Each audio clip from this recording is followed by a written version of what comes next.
Hello everyone and good morning सभी को। उम्मीद करता हूँ मेरी वॉइस प्रॉपर आ रही होगी सभी तक। एक बार कंफर्म करेंगे।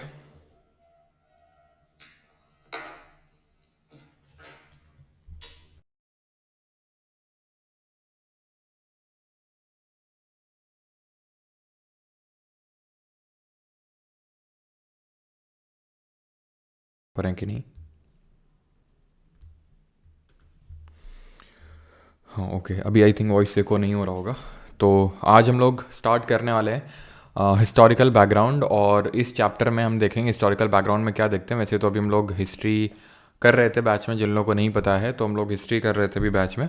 और अभी सिर्फ हम लोगों ने एंशियंट हिस्ट्री स्टार्ट किया है और सिर्फ 4 लेक्चर्स देखे, जिसमें कि स्टोन एज, ब्रॉन्ज एज, आपका वैदिक एज, और हमने उसके बाद जैनिज़्म एंड बुद्धिज़्म देखा है। ठीक है, अभी काफ़ी बड़ा चंक ऑफ एंशियंट हिस्ट्री बाकी है, देन मेडिवल हिस्ट्री बाकी है। तो ये लेक्चर हम अभी कर रहे हैं इसलिए बिकॉज ये काइंड ऑफ ये ऐसा चैप्टर है जो पॉलिटी का भी होता है, हिस्ट्री का भी होता है। ठीक है, पॉलिटी का भी होता है और हिस्ट्री का भी होता है। ठीक है, इसको पॉलिटी में मैं यूजुअली करवाता हूँ, पॉलिटी का ही मेनली पार्ट होता है। लेकिन हमने जब पॉलिटी किया था तो नहीं किया था बिकॉज एज सच मतलब ऐसा कोर पॉलिटी का नहीं है ये कि आपको ये चैप्टर नहीं करेंगे तो समझ नहीं आएगी पॉलिटी। बिकॉज ये वही वजह से होता है, हिस्ट्री का भी है पॉलिटी का भी है, कैसे आप समझ जाएंगे। बाकी कुछ यहाँ पर टर्म्स हैं जैसे कि गवर्नर, गवर्नर जनरल जब मैं यूज़ करूँगा तो ठीक है, अभी तो मैं समझाऊँगा। बाकी ये टर्म्स आपको जब हम लोग मॉडर्न हिस्ट्री पढ़ेंगे तो वहाँ पे भी इन टर्म्स को देखेंगे। ठीक है। Nitish Reddy and Washington, recording on है क्या भाई? एक सेकंड स्कोर देख लें जरा। अब ऐसा बार बार लिखे जा रहे हो तो मेरे मन में जो है एकदम तुमने क्यूरोसिटी जगा दी है। Okay, 326 run Washington Sundar, 40 run Nitish Kumar Reddy, 85 run. बहुत सही। इंडिया का lower order, middle order, lower order ही थोड़ा संभाल लेता है। टॉप ऑर्डर तो एकदम ध्वस्त है, बॉटम ऑर्डर है बेचारा। बॉटम ऑर्डर बॉलिंग भी करे, बैटिंग भी करे, सब वही कर दे। तो आकाशदीप 0, रेड्डी और सुंदर ने जो है संभाले रखा है। बहुत सही। Rain stops play. बारिश वहाँ भी होगी क्या? हमारे यहाँ पे भी हो रही है आज बारिश। मतलब हुई थी सुबह, अभी तो नहीं हो रही है, हुई थी सुबह के टाइम। चलो सही है, कम से कम ज़्यादा से ज़्यादा ट्रेल करेंगे तो मेरे हिसाब से 50-60 रन से ही ट्रेल करेंगे, है ना। 3 विकेट अभी 100 रन तक संभाल ले जाने चाहिए। पता नहीं, हो सकता 3 विकेट 50 रन के अंदर ही गिर जाएँ, 20 रन के अंदर ही गिर जाएँ, लेकिन देखते हैं। लेकिन हाँ, ऐसा लग रहा था कि बहुत ज़्यादा ट्रेल करेंगे तो वो नहीं रहा। जी।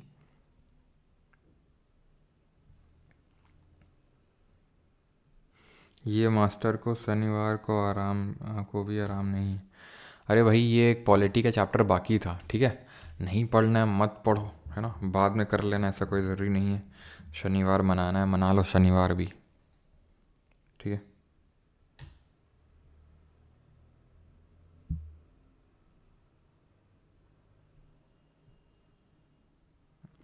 सर आप रुक रुक के पढ़ाते हो बेटा, दिक्कत क्या है ना, तुम हमें देखते तो हो नहीं। अब जैसे देखो तो पता चले कि अच्छा अब सर कमेंट देख रहे हैं, है ना। अगर तुमको लगता है सर चुप क्यों हो गए, है ना, शायद यही शायद तुम्हारे कहने का तात्पर्य होगा। बाकी जो भी तात्पर्य हो, अपना तात्पर्य अपने पास रखो, और जो भी मैं पढ़ाने जा रहा हूँ उसको ध्यान से समझना। बिकॉज नहीं तो फिर बहुत दिक्कत में पड़ जाओगे, क्योंकि ये चैप्टर यूजुअली लोगों को बड़ा दिक्कत देता है, इधर समझ में नहीं है। हर किसी स्टूडेंट के साथ होता है, चाहे एसएससी का हो चाहे यूपीएससी का हो, हर किसी के साथ दिक्कत है इस चैप्टर में। लेकिन अगर आप ध्यान से समझिए, मैं पूरा कोशिश करूँगा अपने साइड से कि आपको बहुत ही सारी चीज़ें आसानी से समझा दूँ, जितना नीडेड है आपके एग्ज़ाम पर्सपेक्टिव से। ठीक है, वो डिपेंड करेगा आप कितने फोकस के साथ यहाँ पर बैठे हुए लेक्चर में। स्टार्ट करते हैं हिस्टोरिकल बैकग्राउंड। अब ये हिस्टोरिकल बैकग्राउंड है क्या, तो एक्चुअल में हुआ क्या था। जैसे मैंने आपको बताया हिस्ट्री का भी पार्ट होता है, तो हिस्ट्री में हम लोग पढ़ेंगे मॉडर्न हिस्ट्री में कि 1600 में एक कंपनी होती है, ईस्ट इंडिया कंपनी। ठीक है, इसको चार्टर दिया जाता है, चार्टर काइंड ऑफ की मतलब इसको एक लाइसेंस दिया जाता है कि आप जाओ और इंडिया में, ठीक है, आप जाओ और इंडिया में ट्रेड करो जाके। बहुत सारी कंपनीज़ ने ये एक तरह से हम बोल सकते हैं कि इसमें अप्लाई किया था, लेकिन ईस्ट इंडिया कंपनी की लॉटरी खुल गई। उसने उसको बोला गया कि आप जा सकते हो और आप ही ट्रेड कर सकते हो वहाँ पर इंडिया में। 1600 में ये चार्टर मिलता है ईस्ट इंडिया कंपनी को। भाई उस समय की जो क्वीन होती हैं, जैसे अभी किंग है किंग चार्ल्स III, तो वैसे उस समय क्वीन एलिजाबेथ I थी। ठीक है, अब इन्होंने इनको चार्टर दिया कंपनी को, कंपनी आई यहाँ पर, इसने रूल करना स्टार्ट किया। धीरे धीरे धीरे धीरे धीरे रूल बढ़ता गया और कंपनी इंडिया में अपने पोजीशन को कंसोलिडेट करने लगी। ठीक है, एक सेकेंड यार, वैसलीन नहीं है हमें, नोट बहुत फटते हैं। चलो खैर कोई नहीं। तो क्या किया, कंसोलिडेट करने लग गई पोजीशन को जो ईस्ट इंडिया कंपनी है इंडिया में। कंसोलिडेट करने का मतलब ये है कि अपना जो हम बोल सकते हैं फुट होल्ड है वो उसका काफ़ी स्ट्रांग हो गया। ठीक है, शायद आप में से कुछ लोगों को पता हो 1757 का जो बैटल ऑफ प्लासी है, 1764 का जो बैटल ऑफ बक्सर है, ये हम नहीं पता है, तो मॉडर्न हिस्ट्री में ये हम सारी चीज़ें करेंगे। तो इसके बाद जो कंपनी है वो काफ़ी स्ट्रांग हो गई और कंपनी का एक तरह से रूल अक्रॉस द इंडिया और इंडियन सब कॉन्टिनेंट में बोल सकते हैं कि वो स्थापित हो गया पूरी तरह से। किसका? कंपनी का। ये इसी तरह से है जैसे फॉर एग्जांपल मान लो कि यहाँ पर टाटा या फिर मान लो रिलायंस कंपनी है, अफ्रीका के किसी देश में ट्रेड करने के लिए उसको भारतीय सरकार ने अधिकार दे दिया कि आप जाओ वहाँ पर, रूल आप ट्रेड करो, वहाँ पर जाके आप ही ट्रेड कर सकते हो और कोई कंपनी ट्रेड नहीं कर सकती, व्यापार नहीं कर सकती है। मान लो एग्जांपल के तौर पे बुर्किना फासो नाम का एक देश है अफ्रीका में, वहाँ पे अब धीरे धीरे क्या है कि कंपनी जो है रिलायंस वो रूल करने लगी वहाँ पर, शासन करने लगी, पता भी नहीं चला वहाँ के लोगों को और शासन करने लगी। वही हमारे साथ हुआ। ठीक है, कंपनी आई ट्रेड व्यापार करने के लिए और शासन करने लगी। हम इतने बटे हुए थे, वो हम मॉडर्न हिस्ट्री में पढ़ेंगे कि कैसे धीरे धीरे उसने शासन अपना बढ़ा लिया पूरे भारत में और अपना पोजीशन को कंसोलिडेट कर लिया। अब हुआ क्या, अब फ़ायदा किसको होगा? ईस्ट इंडिया कंपनी को। अब सोचो इतना बड़ा देश है, इतना मिनरल रिच है, इतना मतलब कि बहुत हम बोल सकते हैं उस समय जो सोने की चिड़िया बोलते थे, तो इट वॉज ट्रू। तो अब उस टाइम पे पाकिस्तान भी पूरा था, इंडिया का ही पार्ट, बांग्लादेश भी था, जो आज म्यांमार देखते हो वो बर्मा पहले हुआ करता था वो भी था।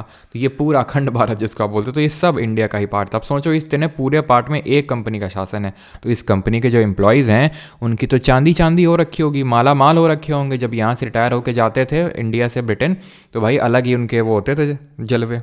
तो अब ये जलवे ब्रिटिश गवर्नमेंट को भी दिख रहे थे कि भाई कंपनी, ये लोग तो जलवे कर रहे हैं लेकिन कंपनी लॉस में जा रही है। जी हाँ, कंपनी लॉस में जा रही है, मतलब एक तो इसको मोनोपोली दे रखी है और ऊपर से कंपनी लॉस में घाटा दिखा रही है, जबकि इसके एम्प्लॉयज़ तो बहुत रिच हो के आ रहे हैं वहाँ से। तो फिर ये गवर्नमेंट को लगा कि यार यहाँ से अब इनके अफेयर्स को रेगुलेट करना पड़ेगा, क्योंकि एक तरह से ये पूरे ब्रिटेन को रिप्रेजेंट कर रहे हैं इंडिया में, और हमारी छवि ना सिर्फ इंडिया में बल्कि अक्रॉस दी वर्ल्ड भी थोड़ा बहुत, भले उतना मीडिया ना हो लेकिन थोड़ा बहुत तो था ही। तो वो हमारा जो छवि है वो थोड़ा सा बेकार होता है उसको, क्योंकि ये एक तरह से हम ही को तो रिप्रेजेंट कर रहे हैं। वो लोग ऐसे बोले थोड़ी ना बोलेंगे। अब जैसे फॉर एग्जांपल रिलायंस जा रही है वहाँ पे बुर्किना फासो में, तो क्या बोलेंगे? ये इंडिया कंपनी, इंडिया की कंपनी है, इंडिया की है। ठीक है, इंडिया के लोग बहुत ख़राब होते हैं। तो इस तरह से अपनी छवि को सुधारने के लिए और इनके अफेयर्स को मैनेज करने के लिए अब कंपनी ने क्या किया, सॉरी गवर्नमेंट ने क्या करना शुरू किया। अब यहाँ पे वहाँ की जो पार्लियामेंट होती थी, संसद होती थी, जहाँ से हमने पार्लियामेंट्री फॉर्म ऑफ गवर्नमेंट लिया, उन्होंने इनके अफेयर्स को रेगुलेट करना स्टार्ट कर दिया और पहला एक्ट पास किया जिसका नाम था रेगुलेटिंग एक्ट ऑफ 1773, 1773 का regulating act. Is that clear? एक सेकेंड, आई थिंक हिंदी वाली PDF आज शेयर हुई है कि नहीं हुई है? वॉइस ब्रेक हो रही है, वॉइस ब्रेक हो रही है क्या? आपने बताया नहीं आज की क्लास के बारे में। क्या नहीं बताया भाई? कल बताया तो था क्लास के बारे में, क्यों?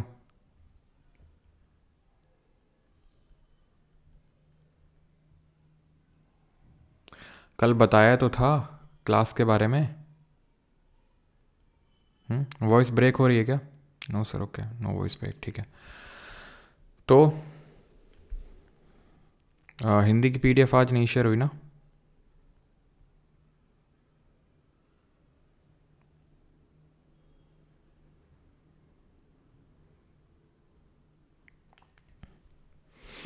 चलो कोई नहीं, शेयर हो जाएगी आपके प्राइवेट टेलीग्राम ग्रुप में। अभी आप समझ लो अच्छे से, सारी चीज़ें आपको समझ में आने वाली। PDF आपकी हिंदी में अलग से शेयर हो जाएगी, ठीक है, प्राइवेट टेलीग्राम ग्रुप पे। तो रेगुलेट करना अब स्टार्ट किया अफेयर्स को। कैसे रेगुलेट करना स्टार्ट किया? सबसे पहला बेसिक पॉइंट जो आपको एकदम से समझ में आ जाएगा, that was prohibited the servants from taking any bribe और प्रेजेंट्स फ्रॉम इंडियंस। कि अब आप घूस नहीं ले सकते इंडियन से। ये घूस उस लेना बंद करो, हम तुम्हारी सैलरी वैलरी बढ़ा रहे हैं, ये ब्राइब लेना बंद करो, जिससे कि हमारी छवि बेकार होती है। और ना सिर्फ तुम्हारी इंडियंस के प्रति बल्कि तुम्हारी जो ब्रिटेन में आते हो वहाँ भी छवि ख़राब होती है कि भाई देखो कितना घूस ले लेके आ रहे हैं। जो गवर्नर ऑफ बंगाल है, मतलब देखिए सर, होता क्या था कि ये जो हमारा पूरा इंडिया था, इंडिया सब कॉन्टिनेंट था, मैं ऐसे बना देता हूँ, वैसे तो पाकिस्तान और बांग्लादेश भी था, तो मैं ऐसे बना देता हूँ, ठीक है। तो 3 जो इकोनॉमिकली रिच रीजन्स थे वहाँ पर एक प्रोविंस बना दी गई थी। बंगाल था, बॉम्बे था और मद्रास था। यहाँ पर पॉपुलेशन भी बहुत ज़्यादा थी और इकोनॉमिकली भी बहुत ही रिच थे, और इकोनॉमिकल पर्सपेक्टिव से ये बहुत इंपॉर्टेंट साइट्स थी, तो इनको प्रोविंसेस बना दिया गया। अब था हुआ क्या, 1773 से सेंट्रलाइजेशन स्टार्ट हो गया। सेंट्रलाइजेशन का मतलब है कि केंद्रीयकरण। केंद्रीयकरण का मतलब होता है कि जहाँ पर जैसे फॉर एग्जांपल आज अगर सेंट्रल गवर्नमेंट को ज़्यादा पावर दे दी जाए स्टेट गवर्नमेंट के कंपैरिजन में, आप पॉलिटी पढ़ चुके हैं, ठीक है, तो इसको हम क्या बोलेंगे, सेंट्रलाइजेशन। याद करो हमने 2 तरह के फीचर्स पढ़े थे, फेडरल फीचर और यूनिटरी फीचर। फेडरल फीचर और यूनिटरी को ही फीचर को क्या बोल रहे थे, वो फीचर जो एक तरह से सेंटर को ज़्यादा पावर दे रहे हैं। इतनी बात क्लियर है।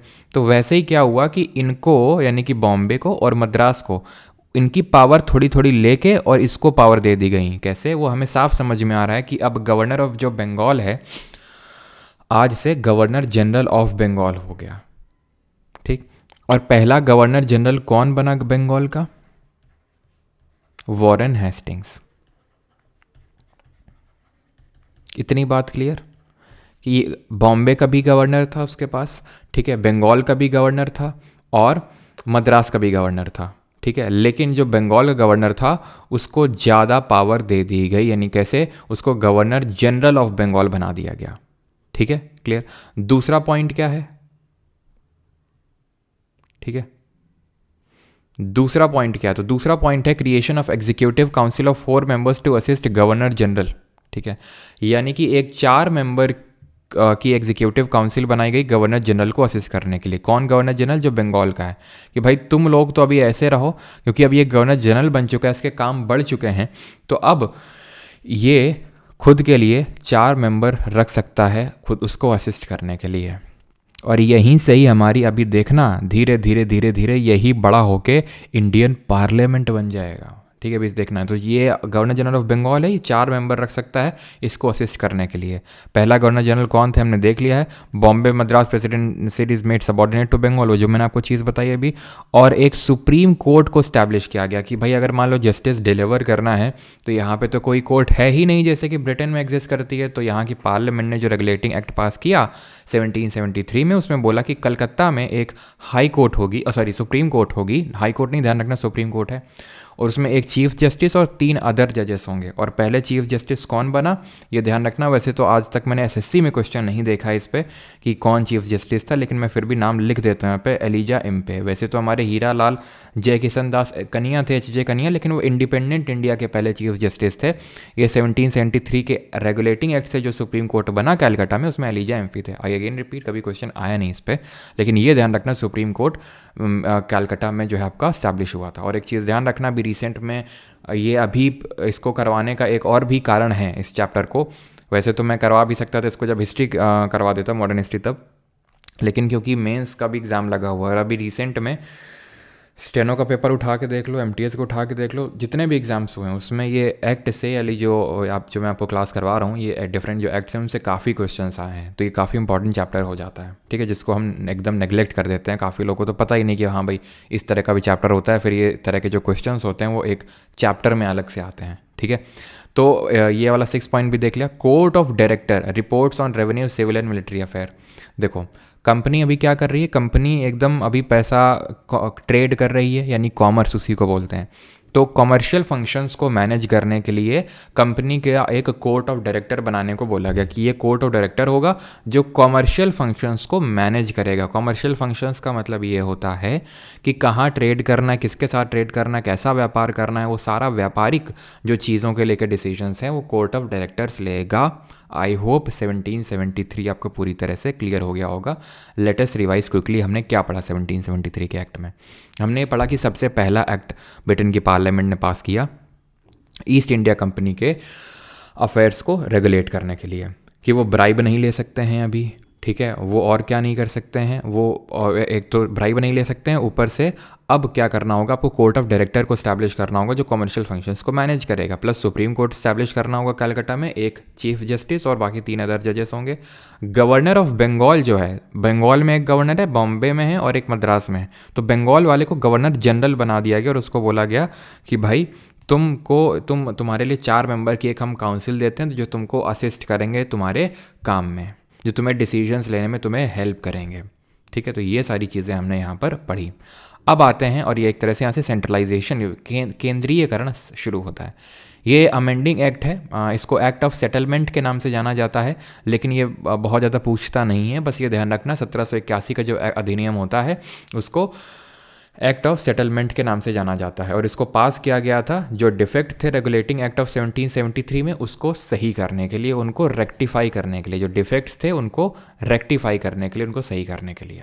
बस it exempted the governor general and council from jurisdiction of supreme court, यानी सुप्रीम कोर्ट जो अभी बनी है यहाँ पर, ये इनके खिलाफ कोई मुकदमे वगैरह नहीं चला सकती है। बस बहुत ज़्यादा इसमें और हमें याद करने की ज़रूरत नहीं है। अब आते हैं पिट्स इंडिया एक्ट ऑफ 1784। ये तो समझ में आया कि ब्रिटेन के पार्लियामेंट में एक एक्ट पास हुआ ईस्ट इंडिया कंपनी के अफेयर्स को रेगुलेट करने के लिए, तो नाम हो गया रेगुलेटिंग एक्ट। ठीक है, ये पिट्स इंडिया एक्ट क्यों है, क्योंकि उस समय का जो ब्रिटेन का प्राइम मिनिस्टर था उसका नाम जेम्स पिट था, तो उसके नाम पे पड़ा इसका नाम। It differentiated commercial and political functions of company, और we can say commercial and administrative functions of the company, administrative, ठीक है, administrative functions of the company. अब कॉमर्शियल फंक्शन और एडमिनिस्ट्रेटिव फंक्शन में क्या अंतर होता है, तो जैसे कि अगर मैं व्यापार कर रहा हूँ, मैं कि भाई मैं फॉर एग्जांपल कि चाय, मसाले, ठीक है, ये सब मैं, नमक हो गया, इधर से उधर इंपोर्ट एक्सपोर्ट ये सब कर रहा हूँ, तो वो कॉमर्स का पार्ट हो गया। मैं कहीं ज़मीन का अधिग्रहण कर रहा हूँ, ठीक है, ये सब, तो ये सब एडमिनिस्ट्रेशन का पार्ट हो गया, एडमिनिस्ट्रेटिव फंक्शन हो गया। तो ब्रिटेन के पार्लियामेंट ने बोला देखो भाई अपने कॉमर्शियल फंक्शन अलग करो और एडमिनिस्ट्रेटिव फंक्शन अलग करो। कैसे अलग करेंगे, कॉमर्शियल फंक्शन को देखने के लिए तो कोर्ट ऑफ डायरेक्टर बना ही हुआ है पहले से ही। अब एडमिनिस्ट्रेटिव फंक्शंस देखने के लिए हम एक बोर्ड ऑफ कंट्रोल क्रिएट करेंगे, यहीं इंग्लैंड में ही, जो कि आपके एडमिनिस्ट्रेटिव फंक्शंस को, अफेयर्स को मैनेज करेगा और हमें वो सारी चीज़ें रिपोर्ट करेगा। यानी कि आप कॉमर्शियल फंक्शंस देखो और बोर्ड ऑफ कंट्रोल यहाँ इंग्लैंड में बैठेगा, ठीक है, जिसमें कि रफली 6 मेंबर्स होंगे और वो 6 मेंबर्स एडमिनिस्ट्रेशन को लेके डिसीजन लेंगे। इसी चीज़ के लिए इसको हाफ लोफ सिस्टम बोला गया, क्योंकि अगर आप देखें तो क्या हुआ इससे एक डुअल रोल स्टार्ट हो गया, डुअल कंट्रोल स्टार्ट हो गया। डुअल कंट्रोल का मतलब ये होता है कि दो लोगों के पास अलग अलग चीज़ों का कंट्रोल है। अगर हम देखें तो जो कॉमर्शियल फंक्शंस हैं उसको लेके तो कंट्रोल अभी भी कंपनी के पास है, जो कोर्ट ऑफ डायरेक्टर है उनका, ठीक है। लेकिन जो एडमिनिस्ट्रेशन है यानी कि प्रशासन है वो चला गया, एक तरह से हम बोल सकते हैं कि ब्रिटेन की पार्लियामेंट के हाथ में, फिर ब्रिटेन की उस टाइम की गवर्नमेंट के हाथ में। क्लियर इतनी बात। तो इसको हाफ लोफ सिस्टम बोल देते हैं इसलिए क्योंकि it sought to mediate between parliament and the company के जो डायरेक्टर्स थे, ठीक है। यानी कि पार्लियामेंट भी आ गए, कंपनी के डायरेक्टर्स आ गए, तो इसको हाफ लोफ सिस्टम बोल दिया कि बिकॉज ये बीच में मध्यस्थता कर रहा है दोनों के बीच में। For the first time company territories in India was called as British possessions in India. पहली बार कंपनी का जो टेरिटरी था भारत में उसको ब्रिटिश पोजेशंस बोला गया, मतलब कि भाई यहाँ से अब कंपनी के लिए दिक्कतें बढ़ने वाली थी। It was kind of signal. पहला सिग्नल तो यहीं पे दे दिया गया था 1773 के एक्ट में, जब ब्रिटेन की पार्लियामेंट ने ये बोला कि देखो भाई कंपनी, ये मत सोचना कि तुम्हारा लाइसेंस आजीवन है। अब हम क्या करेंगे, अब से हर 20 साल में, हर 20 ईयर्स में रिव्यू होगा और उसके बेसिस पे जो तुम्हारा ये लाइसेंस चल रहा है उसको एक्सटेंड किया जाएगा। जैसे अभी अगर हमने तुम्हें लाइसेंस दिया तो 20 साल तक और चलेगा, फिर अगले 20 साल तक। ऐसा नहीं कि हमने दे दिया था क्वीन एलिजाबेथ I ने तो वो चले जा रहा है। दूसरा सिग्नल यहाँ से मिलता है हमें कि भाई जो ब्रिटेन की गवर्नमेंट है वो ज़्यादा अब इंटरेस्टेड हो रही है इंडिया में कि कंपनी से थोड़ी धीरे धीरे चीज़ें ली जाएं और डायरेक्ट रूल किया जाए। ना कि कंपनी के हाथ में सब कुछ छोड़ दिया जाए। तो अब क्या हो रहा था, इसी वजह से क्या बोला यहाँ पर ब्रिटेन की पार्लियामेंट ने कि भाई देखो, ये जो तुम कंपनी, जो तुम्हारी टेरिटरी हैं वो ब्रिटिश पोजेशंस हैं, यानी कि तुम ब्रिटेन क्राउन के नाम पे उनका शासन कर रहे हो, ध्यान रखना।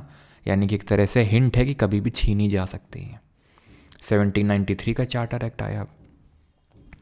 It extended the trade monopoly of the company in India for other period of 20 years. इसने और 20 साल के लिए एक्सटेंड कर दिया, जो 20 साल वाला रूल मैंने आपको अभी बताया। कमांडर इन चीफ होता था जो आर्मी का, was not to be a member of the governor general council. याद है गवर्नर जनरल काउंसिल जो 1773 के एक्ट में पास हुई थी, इसको हम कभी कभी किंग इन काउंसिल भी बोल देते हैं, लेकिन ध्यान रखना वो गवर्नर जनरल को असिस्ट करने के लिए जो 4 मेंबर्स दिए गए थे वो गवर्नर जनरल काउंसिल है। Member of the board of control, जो हमने देखा था कि 1784 के पिट्स इंडिया एक्ट में बना था एडमिनिस्ट्रेटिव अफेयर्स को मैनेज करने के लिए, and staffs were to be paid out of the Indian revenue. यानी कि जो बोर्ड ऑफ कंट्रोल जो इंग्लैंड में बैठ रहा है उसको भारतीय रेवेन्यू से पे किया जाएगा, जो भारत से रेवेन्यू जनरेट होगा उसको ब्रिटेन नहीं पे करेगी। आई होप क्लियर होगा यहाँ तक। अब कॉन्टिन्यूएशन में ही अगला एक्ट आता है, चार्टर ऑफ एक्ट ऑफ 1813। अगर आप ध्यान से देखें तो 20 साल बाद आपका 1813 होगा। तो 20 साल बाद जब 1813 हुआ तो अब 1813 के एक्ट ने क्या क्या किया, ठीक है, बिकॉज इंडियन फंड में जाएगा। It abolish trade monopoly of the company in India. It was a very important act, क्योंकि इसने ट्रेड मोनोपोली खत्म कर दी सर। मतलब वही है ना कि जैसे एक प्रियंका चोपड़ा का कोई डायलॉग है कि आप हमसे ये मांग लेते, आपने तो हमसे हमारी क्या जान ही मांग ली, ऐसा करके कुछ है ना। तो मेन ईस्ट इंडिया कंपनी का तो ट्रेड करने के लिए आई थी, वही ख़त्म कर दिया, ट्रेड मोनोपोली ख़त्म कर दी कि आपकी कोई मोनोपोली नहीं है।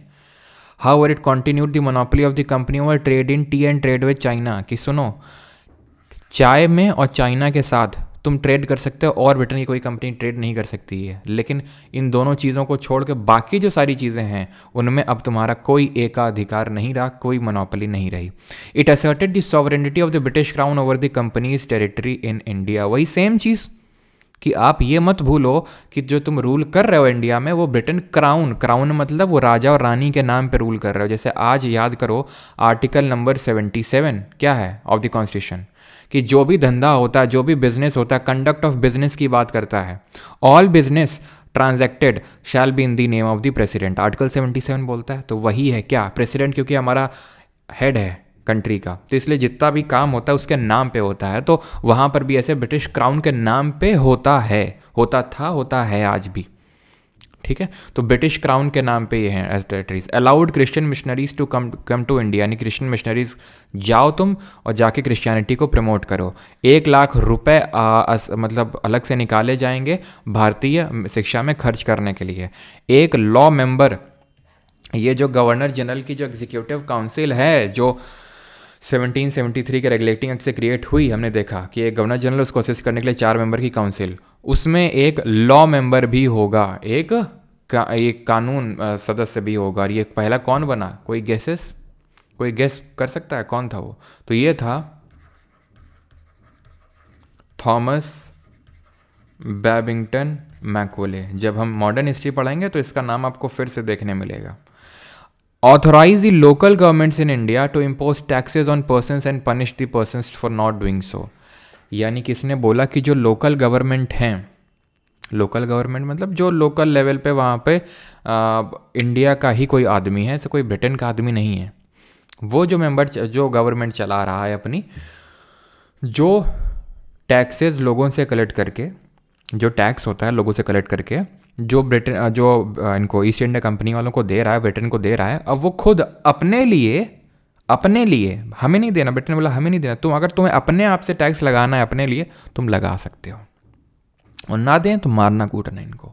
सोचो किस लिए किया होगा कि भाई यहाँ से एक लॉयल कम्युनिटी ऑफ इंडियंस हो जाएगा इनके लिए। ये जो लोकल गवर्नमेंट के जो मुखिया हैं मारेंगे किसको, टैक्स, क्योंकि भाई हर किसी को पैसे से प्यार है। अगर आपको एग्जांपल देता हूँ मैं, ठीक है, आप में से कुछ लोग होंगे जो बीजेपी से चिढ़ते होंगे, आप में से कुछ लोग होंगे जो कांग्रेस से चिढ़ते होंगे। मान लेते हैं जो बीजेपी से चिढ़ते हैं, तुम आज बीजेपी की गवर्नमेंट है, क्योंकि पावर में गवर्नमेंट है, बीजेपी आपको पावर दे देती है कि मान लो आपको एग्जाम नाम है राहुल, कि बेटा राहुल, ठीक है, बोलो कि जी सरकार, भले चाहे जितना चिढ़ते हो ठीक है, और आपको आज से हम ये पावर देते हैं, मान लो मोदी जी आए सीधे और आपको बोलें कि आज से हमको पावर देते हैं कि जो राहुल तुम हो, तुम अपने क्षेत्र में ठीक है, बॉस हो, राजा हो तुम, और जाके टैक्स लोन से कलेक्ट करो, ना करे ना मारना, कोई दिक्कत हो हमसे बताना, ठीक है, कोई दिक्कत नहीं है कि तुम आराम से मारना पीटना, ठीक है। अब भले तुम बोल दो, लेकिन 99.99% लोग, ठीक है, बिल्कुल एग्री कर जाएंगे, जी हुजूर। और भले चाहे आप जितना चढ़ते थे अभी बीजेपी से, लेकिन अब आप उस टैक्स कलेक्ट करना शुरू कर देंगे। सिंपल सी बात है। तो चाहे भले एक फॉरेन सरकार आके हमें रूल कर रही थी, लेकिन सोचो इनको पावर दे दी गई इंडियंस को कि तुम टैक्स ले सकते हो अपने लिए, और अगर ना दें तो पनिश कर सकते हो। तो इससे क्या होगा, जो इंडियंस हैं उनके मन में ब्रिटिशर्स के लिए तो बाद में, लेकिन पहले तुम्हारे यानी कि जो लोकल गवर्नमेंट के जो मुखिया हैं उनके लिए, उनके लिए अपने उनके मन में ज़्यादा द्वेष हो जाएगा, ठीक है, उनसे गुस्सा होंगे, और जब मारेंगे पीटेंगे, जब उनसे गुस्सा होंगे, तो ये लीडर्स हैं, ये ब्रिटिश गवर्नमेंट के प्रति ज़्यादा लॉयल हो जाएंगे। समझ रहे हो आप, ठीक है। चल, तो 1813 को, ओहो हम तो भूल ही गए थे टैक्स की रानी चार्टर एक्ट ऑफ 1833 पे आते हैं। तो यहाँ से हमने क्या सीखा, 1,00,000 रुपए क्रिश्चियन मिशनरीज, एक law member in the governor general का एग्जीक्यूटिव काउंसिल, और ये एक तरह से ट्रेड मोनोपोली खत्म हुई थी, लेकिन पूरी तरह नहीं खत्म हुई थी, जो आके 1833 के चार्टर एक्ट ऑफ 1833 में ख़त्म हुई, ठीक है। अब वो कैसे ख़त्म हुई देखते हैं, मदर ऑफ टैक्सेस IS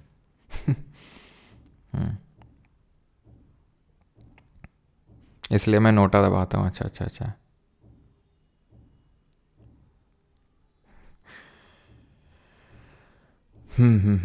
चलो आज विवाद होगा लगता है आज विवाद हो गया रहेगा। आज 1833 का चार्टर एक्ट देखते हैं, ठीक है। तो गवर्नर जनरल ऑफ बंगाल जो है, ये गवर्नर जनरल ऑफ इंडिया बन गया सबसे पहली बार। यानी हम क्या बोल सकते हैं, जो सेंट्रलाइजेशन शुरू हुआ था 1773 के रेगुलेटिंग एक्ट से, वो अपने चरम सीमा पे पहुंच गया 1833 पे। कैसे चरम सीमा पे पहुंचा,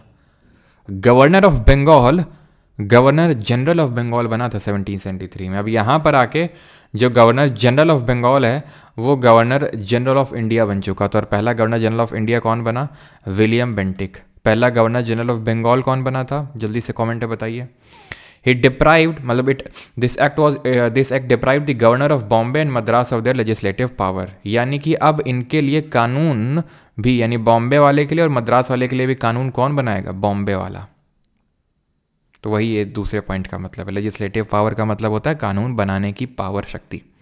it ended the activities of East India Company as a commercial body and it became a purely administrative body. वही जो मैं आपको बता रहा था सर, कि यहाँ पर ट्रेड मोनोपोली खत्म तो हुई थी, लेकिन पूरी तरह खत्म नहीं हुई थी। एक्सेप्शंस दो थे, चाय और चाइना। यहाँ पे वो चाय और चाइना भी चले गए, और चांदनी चौक टू चाइना हो गया। यानी कि अब यहाँ पर कॉमर्शियल फंक्शंस पूरे तरह से ख़त्म कर दिए गए, and it ceased to be a commercial body, it became purely an administrative body. पूरी तरह से प्रशासन संभालने को बोल दिया गवर्नमेंट ने, पार्लियामेंट ने वहाँ किया एक्ट ये पास करके, बोला कि अब तुम कॉमर्शियल फंक्शन छोड़ दो।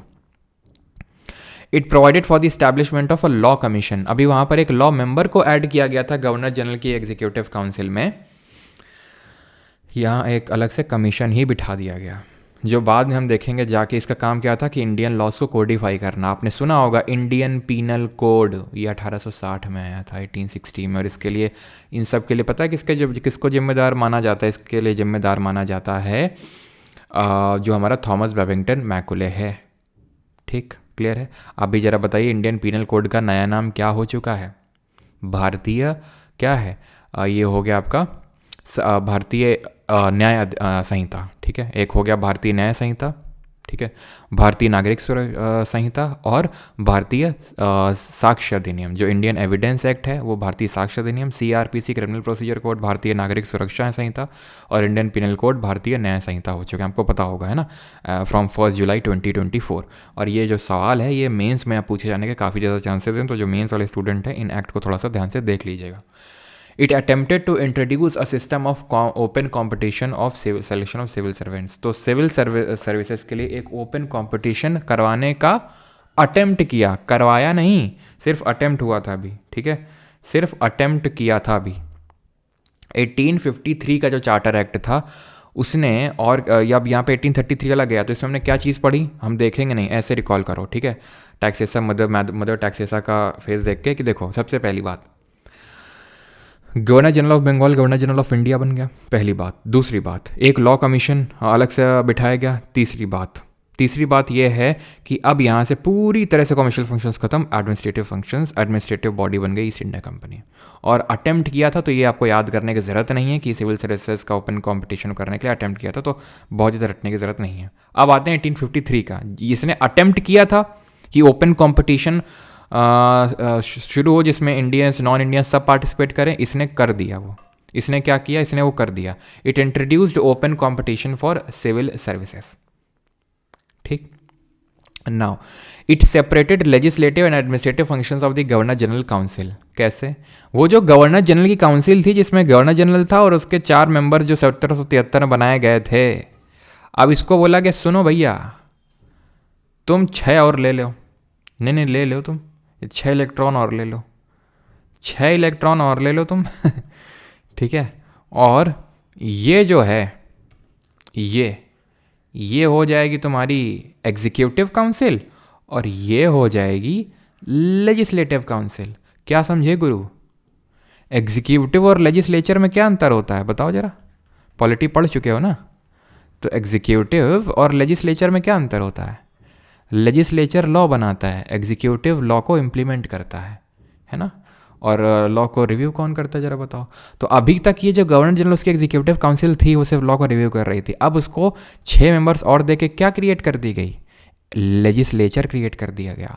जैसे कि ये प्रधानमंत्री हैं, प्रधानमंत्री का एक कैबिनेट होता है, काउंसिल ऑफ मिनिस्टर का पार्ट होता है, काउंसिल ऑफ मिनिस्टर होता है जिसमें मान लो मोदी जी हैं और नितिन गडकरी हैं, राजनाथ सिंह हैं, हमारी मदर टैक्सेसा हैं, ठीक है। तो ये एस जयशंकर जी हैं, तो ये सारी लोग कैबिनेट का पार्ट हैं। देन ऐसे कुछ और मेंबर्स हैं, तो ये सब मेंबर क्या हैं? ये इनको बोलते हैं एग्जीक्यूटिव, लॉ इम्प्लीमेंट करने का काम। कहाँ बैठते हैं? पार्लियामेंट में जाके बैठते हैं। लेकिन क्या सिर्फ यही बैठते हैं? ना, राहुल गांधी और ये सब लोग यानी कि ऑपोजिशन वाले, इंडिया गठबंधन वाले भी बैठते हैं, ये सब भी बैठते हैं। ये इनको सबको मिला देंगे तो क्या बोलते हैं? इनको बोल देते हैं लेजिस्लेचर। उसी चीज़ का तो जन्म हो रहा है यहाँ से।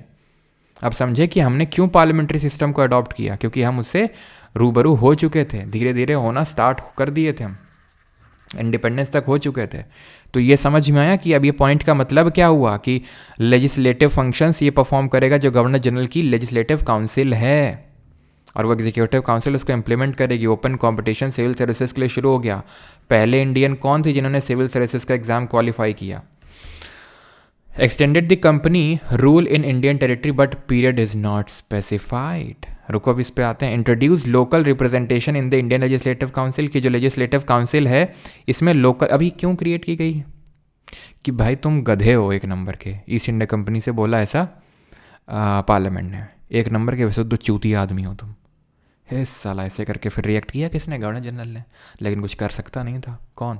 जो गवर्नर जनरल है। क्यों? क्योंकि अल्टीमेटली वो क्राउन के नाम पे रूल हो रहा था। तो जो लोकल रिप्रेजेंटेशन का मतलब ये है कि भैया जो लॉ बना रहे उसमें इंडियंस को भी इन्वॉल्व करो। जैसे 6 लोग हैं तो 6 में से 4 लो इंडियंस को, 2 तुम ले लो कहीं से भी यूरोपियंस को, ब्रिटेन से, लेकिन 4 इंडियंस को लो तो उन्हें भी अच्छा लगेगा, ठीक है।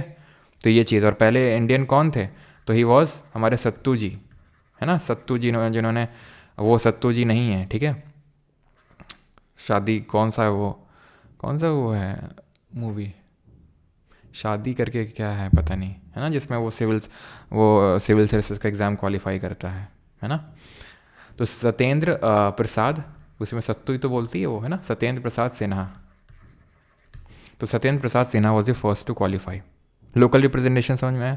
Of the 6 legislative members of the governor general council 4 members were to be appointed by the local government of Madras, Bombay, Bengal and Agra. जो मैंने आपको बात बताई कि 6 में से 4 इंडियंस को लो।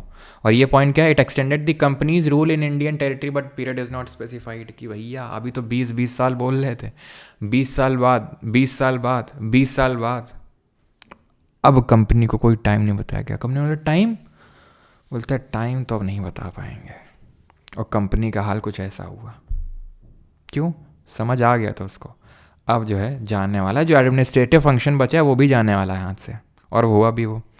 ब्रिटेन गवर्नमेंट को तो एक बहाना चाहिए था, बहाना उसको मिल गया। 1857 का जो रिवोल्ट था, 1857 की जो क्रांति हुई, तो ब्रिटेन ने बोला देखो यार तुम्हारी वजह से हुआ है। ईस्ट इंडिया कंपनी से बोला तुम्हारी वजह से हुआ है, तुम ढंग से रूल नहीं कर पा रहे हो, गवर्न नहीं कर पा रहे हो। तो इतना भयंकर जो आक्रोश डेवलप हुआ है इंडियंस के मन में ब्रिटिशर्स के प्रति, वो तुम्हारी वजह से हुआ है। तो ईस्ट इंडिया कंपनी बोला तो ब्रिटेन गवर्नमेंट तो अब तुम निकल लो। अब यहाँ पर हम एक गुड गवर्नमेंट लेके आएंगे। एक गवर्नमेंट ऑफ इंडिया एक्ट लाया 1858 और उसके थ्रू बोला कि अब हम यहाँ पर एक गुड गवर्नमेंट लाएंगे, इसलिए अब तुमको हम यहाँ से कर रहे हैं अलविदा। एबॉलिश कर दिया ईस्ट इंडिया कंपनी को, यानी कि अब सीधा, अभी तो इनडायरेक्ट रूल था ब्रिटिश क्राउन का, अब तो डायरेक्ट रूल स्टैब्लिश कर दिया। ठीक है, क्लियर है? तो अब डायरेक्ट रूल स्टैब्लिश कर दिया यहाँ पर ब्रिटिश क्राउन का।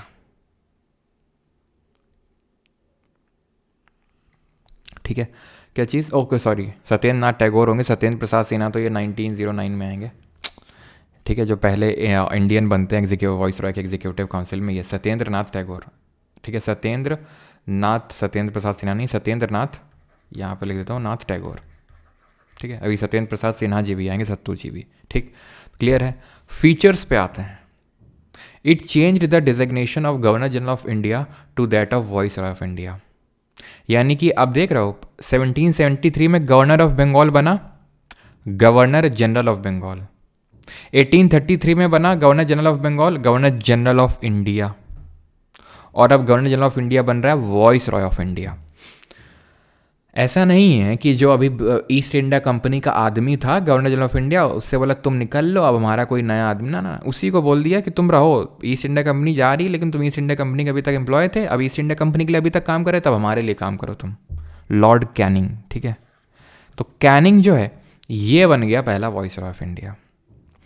इस एक्ट ने और क्या काम किया? बहुत इंपॉर्टेंट काम किया, ध्यान से देखना, और इसको हम क्वींस प्रोक्लेमेशन के नाम से भी जानते हैं, क्योंकि सीधा रानी के द्वारा इशू किया गया था। क्वींस प्रोक्लेमेशन के नाम से भी इसको जानते हैं। ठीक है, और हिंदी की PDF आप डाउनलोड कर सकते हैं, आपके प्राइवेट टेलीग्राम ग्रुप में डल चुकी है, तो आप अलग से खोल सकते हैं, समझ सकते हैं। नहीं खोलना है तो मत खोलो, मतलब PDF को, और अभी यहीं से आप पढ़ सकते हो, आराम से समझो कायदे से, उसके बाद पढ़ लेना। ठीक है, जैसी आपकी इच्छा। It ended the system of double government या dual government by abolishing the board of control और court of director. Court of director जो 1773 में आ गया था, बोर्ड ऑफ कंट्रोल जो 1784 के पिट्स इंडिया एक्ट में आया था, इन दोनों को बोला तुम भी निकल लो, अब तुम्हारा कोई काम नहीं है। और एक ऑफिस क्रिएट किया इसने सेक्रेटरी ऑफ स्टेट का, जो कोई और नहीं, ब्रिटेन की जो पार्लियामेंट, ब्रिटेन की जो गवर्नमेंट थी, जो सरकार थी, तो उन्हीं की सरकार का एक कैबिनेट मिनिस्टर था ये। जैसे आज को मान लो मोदी जी किसी को बोल दें, जैसे कि राजनाथ सिंह को, कि तुम मतलब आज से सेक्रेटरी ऑफ स्टेट हो, और बुर्किना फासो में जो रिलायंस कंपनी को तुमने वापस बुला लिया है, अब जो रूल हो रहा है हमारे नाम से वहाँ पे, तो उस कंट्री के अफेयर्स के लिए पूरी तरह से तुम जिम्मेदार हो। तो बस वैसा ही है कि ब्रिटेन पार्लियामेंट का एक मेंबर है, यानी कि एक मेंबर ऑफ पार्लियामेंट, सांसद है वहाँ का, उसको वहीं पे बिठाया गया, बोला गया कि तुम इंडिया के अफेयर्स के लिए पूरी तरह से रिस्पॉन्सिबल हो, तो पार्लियामेंट में अगर कोई सवाल पूछा जाएगा इंडिया को लेकर, तो तुम आंसर करोगे और तुम ही सारा कुछ हमें बताओगे।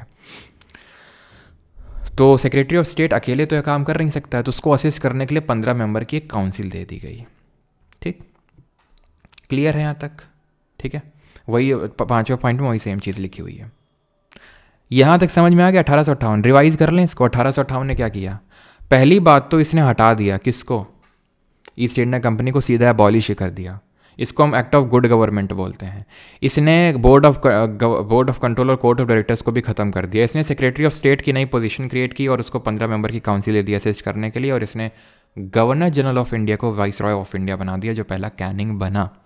अब यहाँ पर मैं एक आपको एक्ट नहीं बता रहा हूँ, और सर एक इसका प्रोविजन बता दे रहा हूँ, लेकिन हिस्ट्री में आपको और ज़्यादा अच्छे से समझ में आएगा कि 1857 की जब क्रांति हुई थी, तो उसके बाद इस एक्ट ने क्या किया? पहले तो इसने एक पील कमीशन का, पील आयोग का गठन किया कि भाई ये बताओ पील आयोग कि इंडियन आर्मी में इंडियंस कितने रखे जाने चाहिए। तो पील आयोग ने बोला कि यार इंडियंस कम रखो। देखो 1857 में क्या हुआ, अभी इंडियंस को तुमने रखा आर्मी में। अब आर्मी होती है तुमको प्रोटेक्ट करने के लिए, और जिनके कंट्री में तुम रूल कर रहे हो उन्हीं लोगों को ले लोगे, और उन्हीं लोगों ने विद्रोह कर दिया तो वो लोग तो अपने लोगों पे गोली चलाएंगे नहीं। तो एक काम करो, ब्रिटिशर्स को भरो आर्मी में। तो इंडियन आर्मी में ब्रिटिशर्स का नंबर इंक्रीज कर दिया गया on the recommendation of peel commission. अब आते हैं इंडियन काउंसिल एक्ट 1861। अभी सब क्या था? गवर्नमेंट चार्टर एक्ट अभी तक आ रहे थे। चार्टर एक्ट के बाद गवर्नमेंट ऑफ इंडिया एक्ट आया, और अब आया काउंसिल एक्ट। क्यों? क्योंकि अब यहाँ पर काउंसिल पे ज़्यादा जोर है। याद करो 1773 में गवर्नर जनरल, उसको 4 member. 1853 governor general council create कर दी गई, यानी कि लेजिस्लेटिव काउंसिल। अब क्या किया गया, associating Indians with the law making process in 1862 viceroy ने नॉमिनेट किया Raja of Banaras Maharaja of Patiala Dinkar Rao to legislative council. तो जो उनकी काउंसिल थी इन मेंबर्स को उन्होंने पहली बार नॉमिनेट किया। It initiated the process of decentralisation by restoring the legislative power to Bombay and Madras presidencies. यानी कि वो सेंट्रलाइजेशन जो 1773 में शुरू हुआ था कि भाई जहाँ से गवर्नर ऑफ बंगाल को गवर्नर जनरल ऑफ बंगाल बनाया गया। 1833 गवर्नर जनरल ऑफ बंगाल बना गवर्नर जनरल ऑफ इंडिया, मतलब सेंट्रलाइजेशन अपनी चरम सीमा पहुंच चुका था। अब वहाँ से सेंट्रलाइजेशन से डिसेंट्रलाइजेशन हो रहा है, यानी कि जो बॉम्बे और मद्रास वाले बेचारे तरस रहे थे पावर के लिए, उनको भी पावर दे दी गई और उनके लिए भी उनका लेजिस्लेटिव काउंसिल क्रिएट कर दिया गया कि ऐसा मत सोचो कि ब्रिटेन मतलब बंगाल वाला ही सब कुछ क्रिएट कर करके देगा, तुम भी अपनी काउंसिल बनाओ और तुम अपने भी लिए भी लॉ बनाओ। तो बंगाल को ना दिया, बंगाल के पास था, ठीक है। और establishment of new legislative council बनाई गई नॉर्थ वेस्टर्न प्रोविंस में। नॉर्थ वेस्टर्न प्रोविंस ये जो करेंटली पेशावर वाला क्षेत्र है वहाँ पर पंजाब, ठीक है, पंजाब। और इन कब 1862, 1886, 1897 में क्रिएट की गई। ये बिल्कुल भी याद करने की ज़रूरत नहीं, बिल्कुल भी याद करने की ज़रूरत नहीं कब क्रिएट किया गया इसको, ठीक है। Recognition to the portfolio system, सबसे पहली बार पोर्टफोलियो सिस्टम आया। ये पोर्टफोलियो सिस्टम क्या होता है, जैसे कि डिफेंस मिनिस्ट्री राजनाथ सिंह के अंडर में है, फाइनेंस मिनिस्ट्री आप जानते हैं निर्मला मैडम के अंडर में है, then external affairs ministry S Jaishankar. तो इसी को बोलते हैं पोर्टफोलियो, जहाँ पर पर्टिकुलर मिनिस्ट्रीज एक बंदे को दे दी जाती हैं, इसी को पोर्टफोलियो सिस्टम बोलते हैं, जो 1861 से शुरू हुआ। It empowered the viceroy to issue ordinance, यानी सबसे पहली बार अध्यादेश जारी करने की शक्ति दी गई वॉइस रॉय को। अब आपको पता है अध्यादेश का मतलब होता क्या है ना, कि जब आपकी काउंसिल ना हो, हमने पॉलिटी में पढ़ा था कि जब हमारे जो ये जो हाउसेज हैं सेशन में ना हो, सत्र ना चल रहा हो, ठीक है, सत्र में ना हो, या तो लोकसभा या तो राज्यसभा या दोनों, तो उस टाइम पे जो हमारा राष्ट्रपति है वो ऑर्डिनेंस जारी कर सकता है under which article and governor under which article, जल्दी से बताओ। Without the concurrence of legislative council during an emergency, तो जब इमरजेंसी है तो ऑर्डिनेंस ला सकता है वॉइस रॉय। जैसे अभी प्रेसिडेंट ला सकता है सेंटर के केस में, गवर्नर ला सकता है स्टेट के केस में। प्रेसिडेंट लाता है 72 आर्टिकल के तहत और 161 आर्टिकल के तहत लाता है गवर्नर। और इसका लाइफ कितना है, 6 महीने। जैसे कि हमने देखा था कि हमारा जो ये अभी करेंटली ऑर्डिनेंस आता है उसका maximum life in case of disapproval 6 महीने और 6 हफ्ते हो सकता है। अगर ये बात समझ में आई तो ठीक है, नहीं तो जाने दो, आगे बढ़ो। 1909 में आ जाओ तुम सीधा, 1909 का Indian council act. Again council act है ये, बहुत ध्यान रखना, सीधा सीधा क्वेश्चन तो यही पूछ लेता है। एसएससी सीजल 2024 यानी कि जो अभी रिसेंट में सीजल हुआ है उसमें यही पूछा गया था कि सिर्फ इतना ही आइडेंटिफाई करना था उस क्वेश्चन में कि ये चार्टर एक्ट ऑफ 1909 होगा, गवर्नमेंट ऑफ इंडिया एक्ट 1909 होगा, या फिर इंडियन काउंसिल एक्ट ऑफ 1909 होगा। अब है क्या, कई बार एसएससी वाले खुद कई सारे जब सवाल पूछते हैं तो ऑप्शन में गवर्नमेंट ऑफ इंडिया एक्ट 1909 रख देते हैं, ठीक है।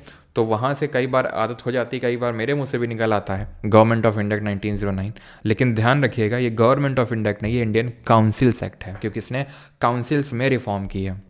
क्या रिफॉर्म किए पढ़ते हैं, लेकिन इसको प्यार से मॉर्लेमेंटो रिफॉर्म बोलते हैं। अभी तक इतना प्यार किसी को नहीं दिया था, किसी एक्ट को, किसको प्यार से हम कुछ और बोल रहे हो, लेकिन इसको हम प्यार देंगे अब। क्योंकि मॉर्लेमेंटो क्यों बोला, क्योंकि मॉर्ले उस समय सेक्रेटरी ऑफ स्टेट था। बताया अभी कौन होता है सेक्रेटरी ऑफ स्टेट, जो गवर्नमेंट ऑफ इंडिया 1858 से क्रिएट हुआ, ठीक है। बस इसके बाद 1919 का है, 1935 का है, खत्म उसके बाद, ठीक है। बस 2-3 एक्ट और बाकी हैं, बस खत्म, ठीक है। सेक्रेटरी ऑफ स्टेट है, और मिंटो जो था उस समय वो वॉइस रॉय था। तो मॉर्ले था सेक्रेटरी, मिंटो था वॉइस रॉय, तो मॉर्ले मिंटो दोनों की साठ गांठ से आया था, तो मॉर्ले मिंटो। इसने क्या किया, बहुत ही सिग्निफिकेंटली लेजिस्लेटिव काउंसिल जो गवर्न, अब खुद ही, और मैं फिर से बता रहा हूं तुम्हें, जो गवर्नर जनरल को 4 लोग दिए गए थे, ठीक, फिर गवर्नर जनरल को 6 लोग और दिए गए। अभी 4 थे, एक सेकंड रुको, अभी 4 थे, फिर 6 लोग और दिए गए। 1853 वाले से काउंसिल बन गई।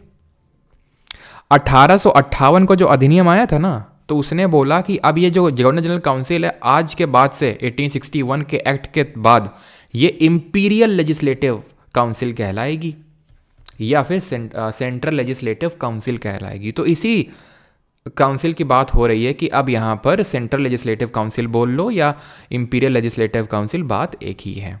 इसका नंबर, इसमें स्ट्रेंथ 16 से 60 हो गई है।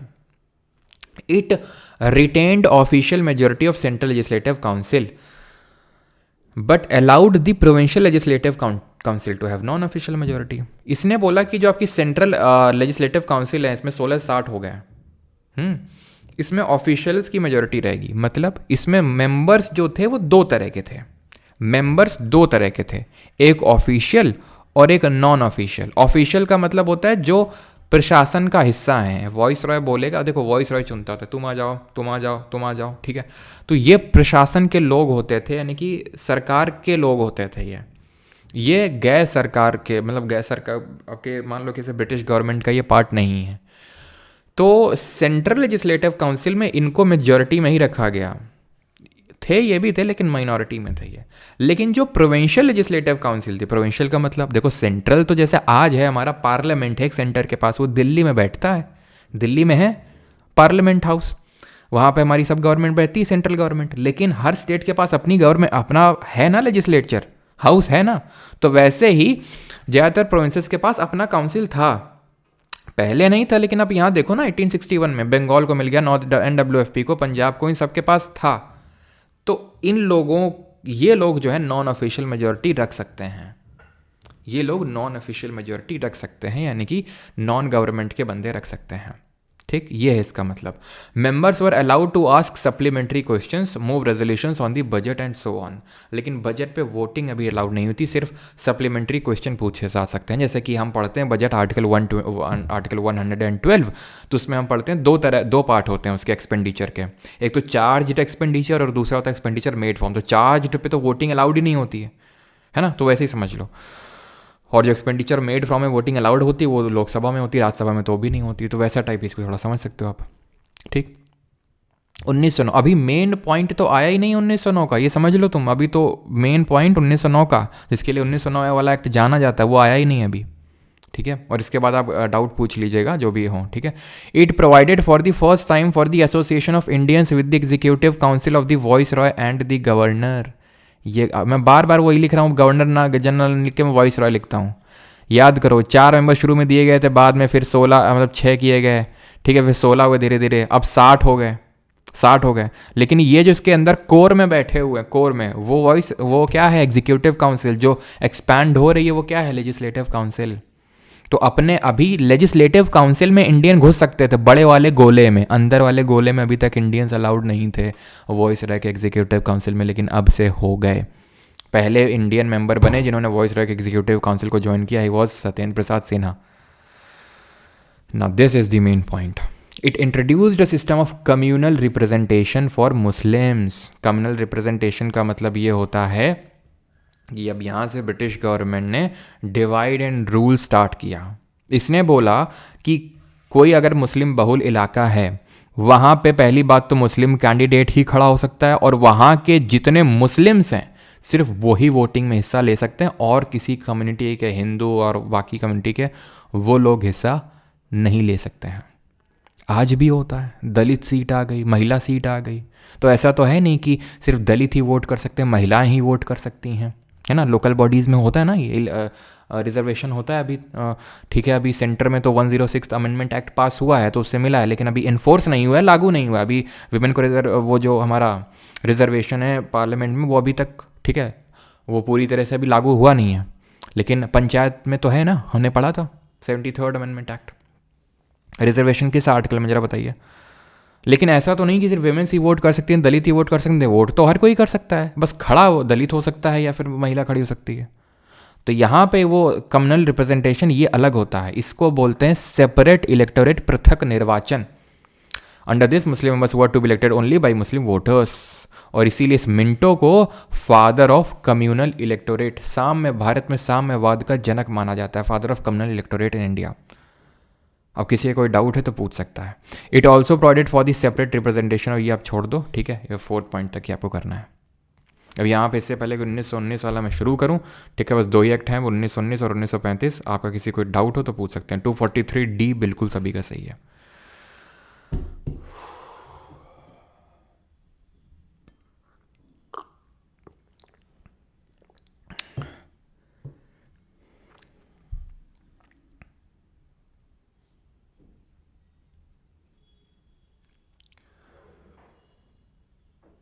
क्वेश्चंस भी करेंगे, यूपीएससी वाले भी करेंगे, एसएससी वाले भी करेंगे।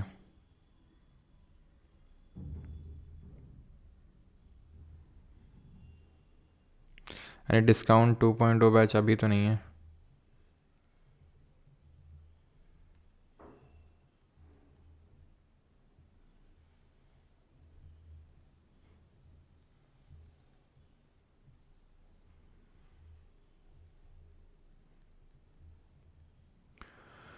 जी नीतीश की सेंचुरी हो गई। अच्छा 16 नंबर, गर्दन घुमाओ जरा। Okay thank you. सभी लोग नेक रोटेट कर लेंगे, आइस को ब्लिंक कर लेंगे थोड़ा सा दूर देख के, और एक डीप ब्रीथ ले लेंगे, और पानी को भी पास में रखा करो ना, ग्लास में, बॉटल में, कहीं पे।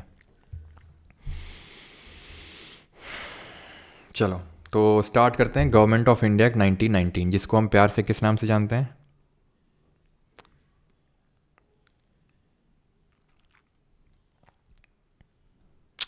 अरे यार शायद मैंने 72 और 161 को बोल दिया गलती से। 72 और 161 पार्डनिंग पावर होते हैं, ऑर्डिनेंस पावर आते हैं 123 एंड 213 में। यस ठीक है, ठीक है। 123 का प्रेसिडेंट आता है और 213 में आता है आपका गवर्नर का। 72 और 161 में पार्डनिंग पावर है दोनों के, ठीक है। I am really sorry for that. तो अभी आते हैं 1919 के एक्ट में।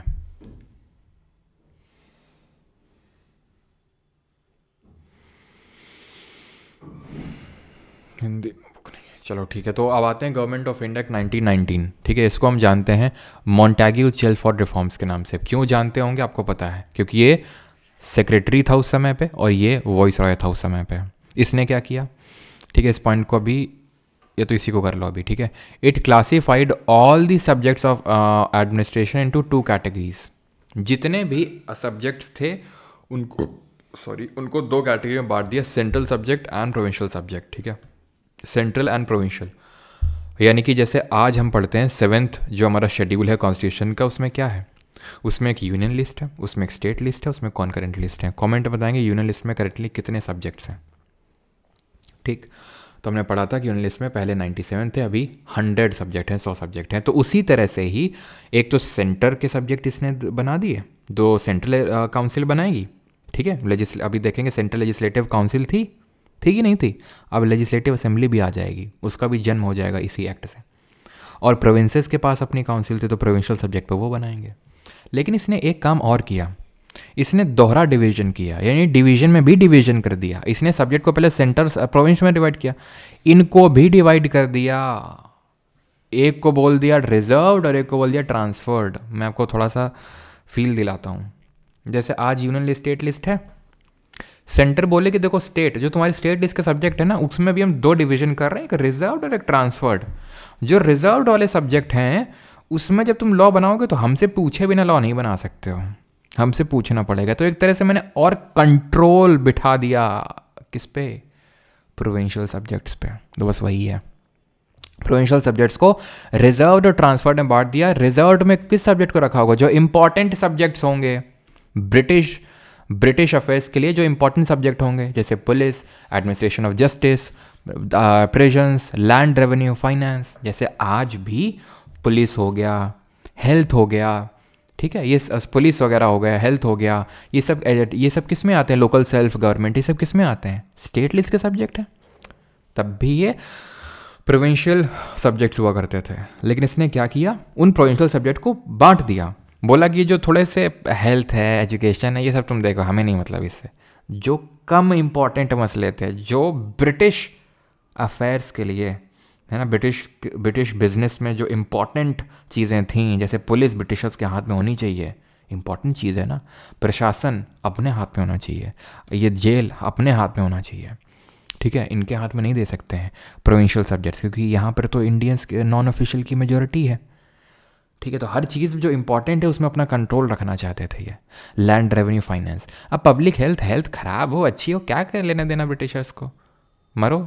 एजुकेशन अच्छी हो ख़राब हो, क्या लेना देना ब्रिटिशर्स को। तो ट्रांसफर्ड इसमें डाल दिया, समझे। अब यहाँ पर इसने सबसे पहले बाई कैमरलिज्म को इंट्रोड्यूस किया। बाई कैमरलिज्म का मतलब होता है द्विसदनीय विधानमंडल। अभी आपको मैंने बताया इंपीरियल लेजिस्लेटिव काउंसिल है, सेंट्रल लेजिस्लेटिव काउंसिल थी, ठीक। अब इसने एक लेजिस्लेटिव असेंबली काइंड ऑफ भी क्रिएट कर दी, सेंट्रल लेजिस्लेटिव असेंबली। ये जो इंपीरियल या फिर सेंट्रल लेजिस्लेटिव काउंसिल है ये अपर हाउस बन गया और ये नया क्रिएट कर दिया एक लेजिस्लेटिव असेंबली जो एक लोअर हाउस बन गया, जैसे आज होता है राज्यसभा लोकसभा या legislative council and legislative assembly. It required that 3 of the 6 members of the viceroy का executive council were to be Indian. अब 1909 के एक्ट में एक इंडियन को अलाउ किया गया था कि आप वॉइसरॉय के उस एग्जीक्यूटिव काउंसिल में घुस सकते हो। एंड पहले कौन थे जरा बताओ जल्दी से, अभी बताया था। अब यहाँ पर 2 और आ सकते हैं, यानी 3, 6 में से 3 हो सकते हैं। पहले कौन थे? पहले थे हमारे सत्येंद्र प्रसाद सिन्हा।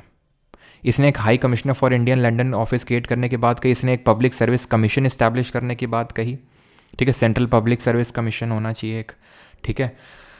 और it separated for the first time provincial budget from the central budget, ठीक है। प्रोविंशियल बजट को सेंट्रल बजट को इसने अलग कर दिया, ठीक है। ये जो मैंने आपको चीज़ बताई थी यहाँ पर कि रिजर्व्ड और ट्रांसफर्ड में बांट दिया सब्जेक्ट्स को, प्रोविंशियल सब्जेक्ट को, इसी को बोलते हैं डायरकी।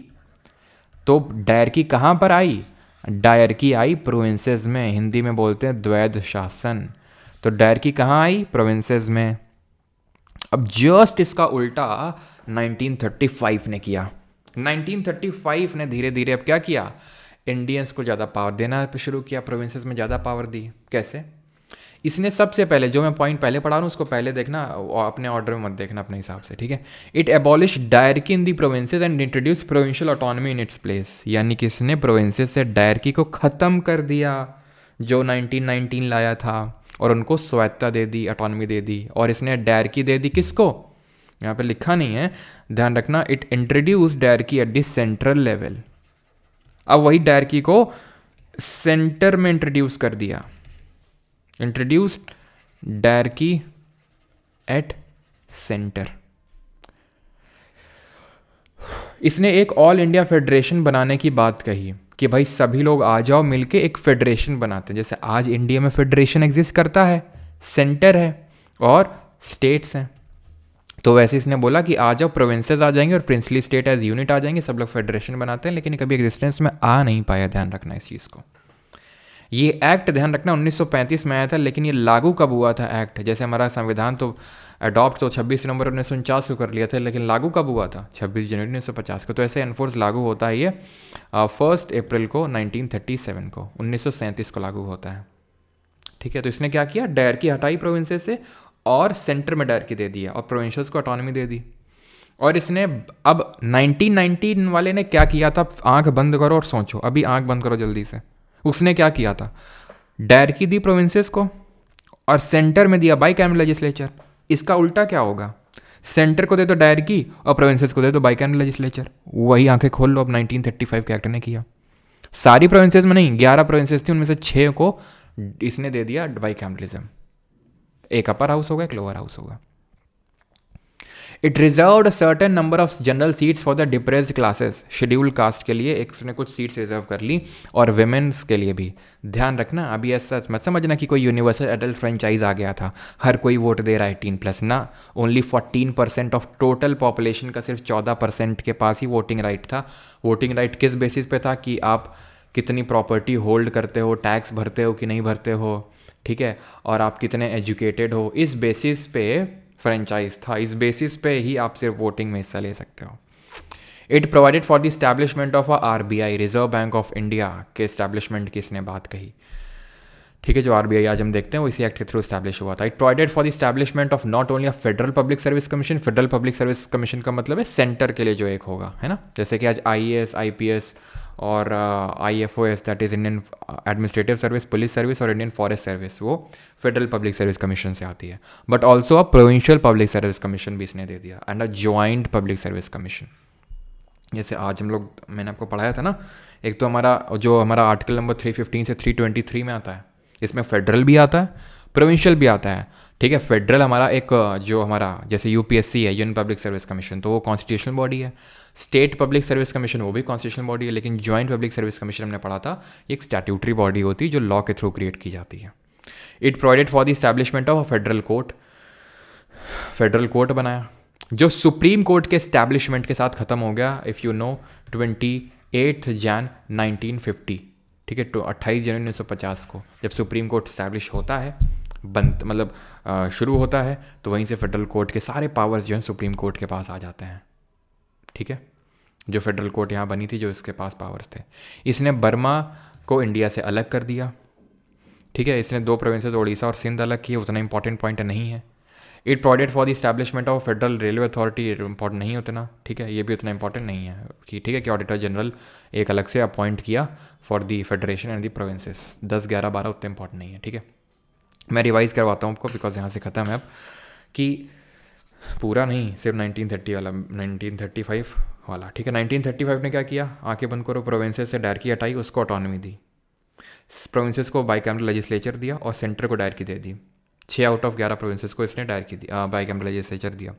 ऑल इंडिया फेडरेशन बनाने का बात कहा, जिसमें कि प्रोविंसेस आएंगे, प्रिंसली स्टेट। प्रिंसली स्टेट पता होगा तुम्हें, मैंने बताया था। प्रिंसली स्टेट मतलब जहाँ राज्य रजवाड़ों का रूल था। रूल तो अंग्रेज़ों के नाम पे ही हो रहा था ना, हिस्ट्री में पढ़ेंगे किस तरह से अंग्रेज़ों के नाम पे हो रहा था, कि अंग्रेज कर तो रहे थे शासन, लेकिन कहीं ना कहीं ब्रिटिशर्स के अंडर शासन कर रहे थे वो। ठीक है, कि राज्यों से बोलते हैं कि ठीक है तुम रूल करो, लेकिन हमारे नाम पे रूल कर रहे हो, जितना जो तुम्हारा प्रशासन को लेके फॉरेन अफेयर्स सब हम देखेंगे। तो फेडरेशन बनाने की बात की, जो कभी एग्जिस्टेंस में आ नहीं पाया। आरबीआई सेटअप हुआ, फेडरल पब्लिक सर्विस कमीशन, ठीक है, प्रोविंशियल पब्लिक सर्विस कमीशन और जॉइंट पब्लिक सर्विस कमीशन, और फेडरल कोर्ट स्टैब्लिश होती है। ख़त्म बात। अब हमें मिल जाएगी आज़ादी। ठीक है, अब हमें मिल जाएगी आज़ादी। तो इट एंडेड, इस पर्टिकुलर एक्ट ने क्या किया। और एक चीज़ है और, यहाँ लिखा नहीं है क्या,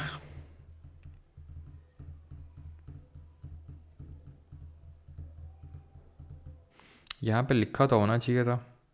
जो हमने देखा था ना, सेक्रेटरी ऑफ स्टेट, और उसको 15 मेंबर को असिस्ट करने के लिए काउंसिल दी गई थी, याद आया। चलो पहले मैं ये पूरा ख़त्म कर लेता हूँ, उसके बाद बताता हूँ। ठीक है, तो it ended the British rule in India and declared India as an independent sovereign state. ठीक है, यानी 15 अगस्त, क्योंकि 20 फरवरी 1947 को क्लीमेंट एटली, जो उस समय ब्रिटेन के प्राइम मिनिस्टर थे, उन्होंने अनाउंस किया, डिक्लेयर किया कि इंडिया में हमारा रूल 30 जून 1948 तक ख़त्म हो जाएगा। 30 जून 1948, लेकिन जल्दी ही करना पड़ा इनको। ठीक है, इतना ज़्यादा विद्रोह बढ़ गया। It ended the British rule in India and declared India as an independent sovereign state from 15 August 1957। इसने इंडिया को 2 डोमिनियन में डिवाइड कर दिया, इंडिया और पाकिस्तान। ठीक है, कि भाई आप ब्रिटिश कॉमनवेल्थ से अलग होने के पास आपके पास पूरे अधिकार हैं। ठीक है, और वॉइस रॉय का ऑफिस इसने अबॉलिश कर दिया यहाँ से। ठीक है, और एक गवर्नर जनरल बोला कि आप लोग एक गवर्नर जनरल अपॉइंट, ठीक है, अपॉइंट, जो कि ब्रिटिश किंग करेगा। ठीक है, और आपकी एडवाइस पे उसको अपॉइंट किया जाएगा। तो अपने लिए अभी के लिए, फॉर द टाइम बिंग, जब तक आप अपना कॉन्स्टिट्यूशन नहीं बना लेते हो तो रख लो। It abolish the office of secretary of state. तो इसकी हम बात करा था, जो सेक्रेटरी ऑफ स्टेट है, इसका ऑफिस अबॉलिश कर दिया गया। लेकिन जो इसको असिस्ट करने के लिए जो 15 मेंबर की काउंसिल दी गई थी, वो यहाँ पे पॉइंट आई थिंक लिखा नहीं हुआ है, तो वो यहाँ से गई थी। आई थिंक लिखा तो था यार, मैंने गया कहाँ, वो पॉइंट लिखा तो था, पता नहीं, मिल नहीं रहा है। खैर कोई नहीं। तो इसने जो काउंसिल है ना 15 मेंबर की, वो यहाँ पे अबॉलिश हो गई थी 1935 वाले में। ठीक है, और यहाँ पर आते आते वो सेक्रेटरी भी हट गया। ठीक है, बाकी तो it granted freedom to Indian princely state, सबको आज़ादी दे दी। इंडिया और ब्रिटेन को, इंडिया और पाकिस्तान अलग दो डोमिनियन बन गए। उनको अलग अलग कॉन्स्टिट्यूएंट असेंबली दे दी गई कि भाई अपना इलेक्शन करो कॉन्स्टिट्यूएंट असेंबली को, अपना संविधान बनाओ, हम चल रहे हैं, टाटा बाय बाय, ख़त्म, टाटा बाय बाय। ठीक है, अब सवाल करेंगे। ठीक है, ये अंग्रेजी का बैच है। ठीक है, जो कि आपको जीके बैच के अंदर ही मिल जाएगा, जो लोग जीके बैच में एनरोल्ड हैं। लेकिन अगर आप नहीं हैं तो आप अलग से भी ले सकते हैं, डेमो क्लासेस पड़ी हुई हैं, डेमो क्लासेस देख के लीजिएगा। ठीक है, अगर आपका कुछ डाउट रहता है किसी बैच वगैरह के रिगार्डिंग कुछ भी, तो आप यहाँ पर पूछ सकते हैं। ठीक है, बैच के अंदर आने के बाद आपको यहाँ पर नहीं जाना होता है, आपके लिए एक अलग डाउट ग्रुप होता है, वहाँ पर आपको करना होता है। ठीक है, चलो, और ये जीके बैच है, तो अगर आप इसमें हैं तो आपको इंग्लिश का अलग से एनरोल करने की ज़रूरत नहीं है, क्योंकि आपको इसी के अंदर मिल जाएगा कंप्यूटर वगैरह सब कुछ, कंप्यूटर इंग्लिश सब कुछ। ठीक है, तो अभी हम क्वेश्चंस करते हैं।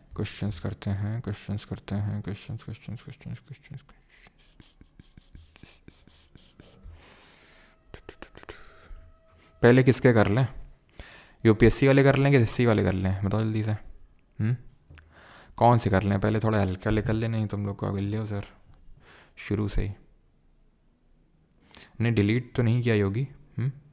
आपने स्क्विड गेम देखी? नहीं यार देखी तो नहीं, लेकिन अभी अब तुम पूछ रहे हो, लेकिन अभी 3-4 दिन पहले ही। ठीक है, मेरा भाई मुझे दिखा रहा था, बोल रहा था, मतलब ऐसा नहीं कि एकदम अनअवेयर था, उसमें इतना पता था कि लड़की होती है, लड़की गर्दन घुमाती है तो कोई मर जाता है, ऐसा टाइप कुछ मतलब देखा था कि काफ़ी वायरल हुआ था स्क्विड गेम। फिर मतलब स्टोरी बताई भाई ने कि ऐसा ऐसा मतलब एक बूढ़ा आदमी होता है, अमीर होता है, पैसा खर्च करना होता है उसको, तो वो बोलता है पता नहीं, हाँ वो सब लोग को बुलाता है कि आओ और मतलब गेम खिलवाते हैं ऐसा टाइप। नहीं संडे को नहीं होगी क्लास।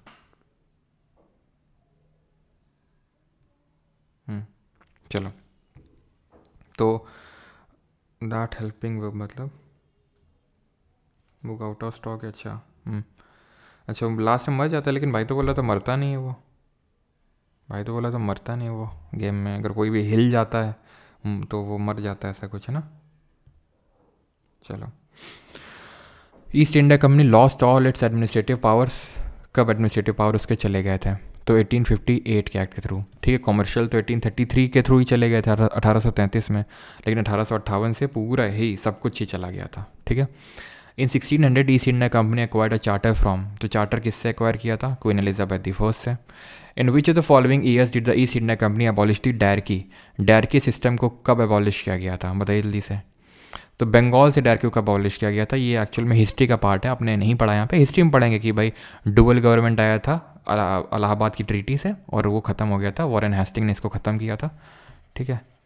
जो मेंस देने जा रहे हैं तो वो थोड़ा सा देख लो, बाकी तो अभी जो बैच वाले उनको ज़्यादा लोड लेने की ज़रूरत नहीं, हिस्ट्री में पढ़ेंगे डुअल गवर्नमेंट क्या था, दीवानी निज़ामत ये सब।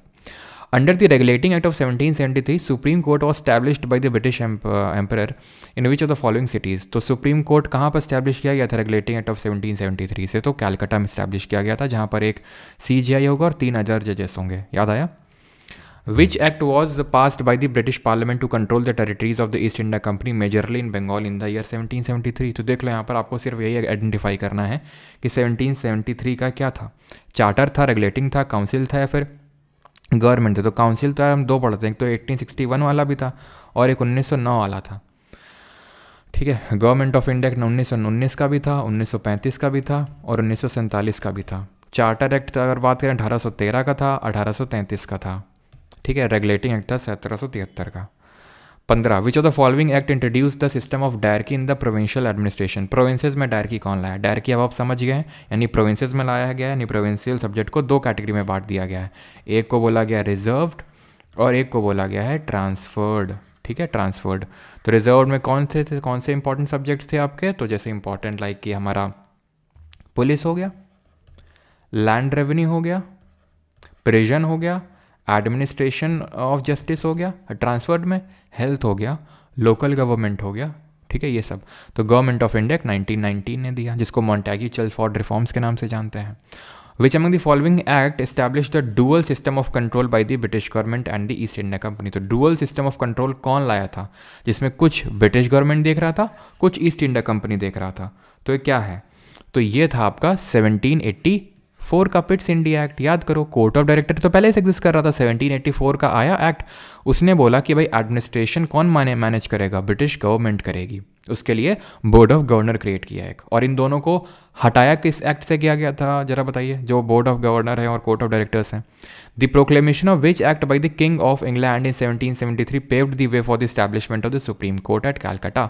तो किससे सुप्रीम कोर्ट इस्टेब्लिश किया गया? खत्म। देख रहे हो कितने, ये आपका CHSL 2024 का इसी बार का क्वेश्चन है ये। विच of the following was enacted in 1860 in British India. तो 1860 में क्या आया था? तो याद करो 1860 में मैंने आपको बताया था थॉमस बैबिंगटन मैकॉले की कृपा से इंडियन पीनल कोड आया था, ठीक है, 1860 में। विडोरी मैरिज एक्ट 1856 में आया था, परमानेंट सेटलमेंट 1793 में आया था। इन विच, ये मतलब पढ़ा नहीं अभी, ऑब्वियस सी बात है, हिस्ट्री में पढ़ेंगे आप सब कुछ। In which of the following years were separate electorate introduced in the imperial legislative assembly elections in the name of Morley Minto reforms. तो मॉर्ले मिंटो रिफॉर्म्स जो है कब लेके आए थे आपके ये सेपरेट इलेक्टोरेट्स जो हैं, ठीक है, पृथक निर्वाचन, ठीक है। तो ये आया था आपका गवर्नमेंट ऑफ इंडिया 1909 से। और एक चीज़ ध्यान रखिएगा सर एंड मैम, कि जो 1919 का जो एक्ट है ना, जब तक ये क्वेश्चन कर लो, अच्छा ये कहाँ पर, ठीक है, 20 when was the first constituent assembly election held in India. तब तक मैं एक चीज़ यहाँ पर ऐड करता हूँ, ये जो 1919 का एक्ट था ना, ठीक है, 1919 का जो एक्ट था, तो इसमें एक चीज़ ध्यान रखिएगा कि इसने इट एक्सटेंडेड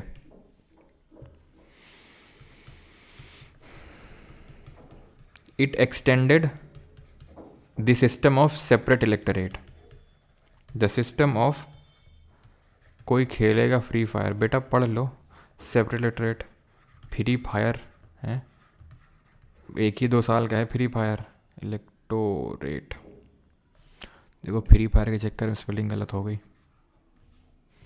इलेक्टोरेट, ठीक है।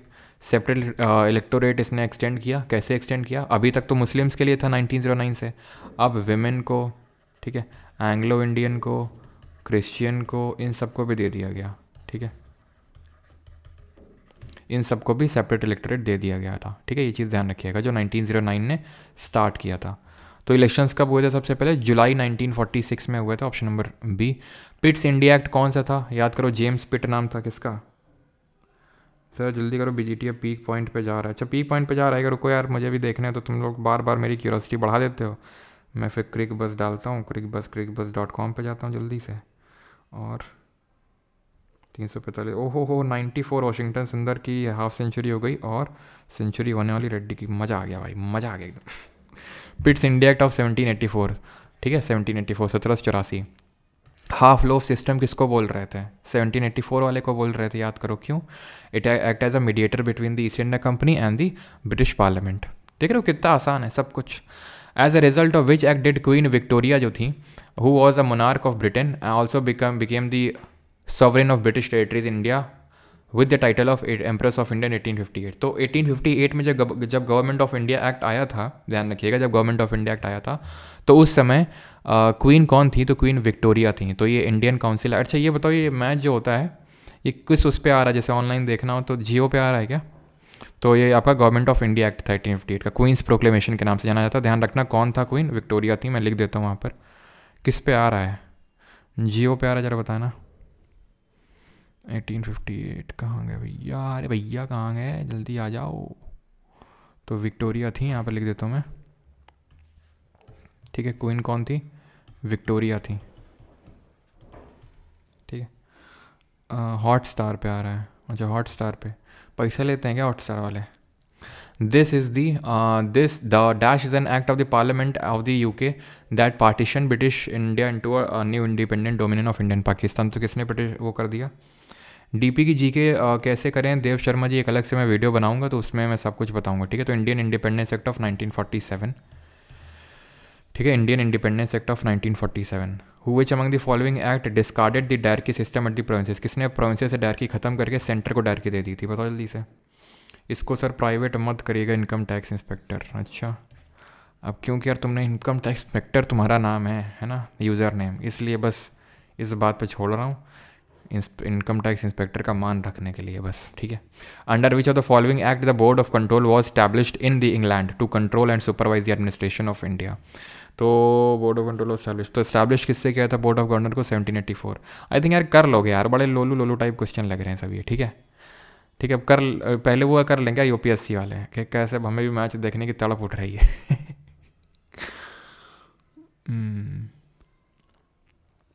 Which act of the British parliament was on, ठीक है। तो लियाकत अली खान हमें पता है, जो इंतरिम गवर्नमेंट बनी थी उसमें लियाकत अली खान क्या था, फाइनेंस मिनिस्टर था, है ना, एक्सटर्नल अफेयर्स मिनिस्टर, और उसके हेड कौन थे, मतलब प्रेसिडेंट तो वो था, ध्यान रखना। लास्ट जो गवर्नर जनरल ऑफ इंडिया था ना, last governor general of India कौन था, ये माउंट बैटन था, ही वॉज माउंट बैटन, इसको भी लिख देते हैं यार वहाँ पर, ठीक है। Last governor general of India, ये चीज़ मैं लिख देता हूँ यहाँ पे,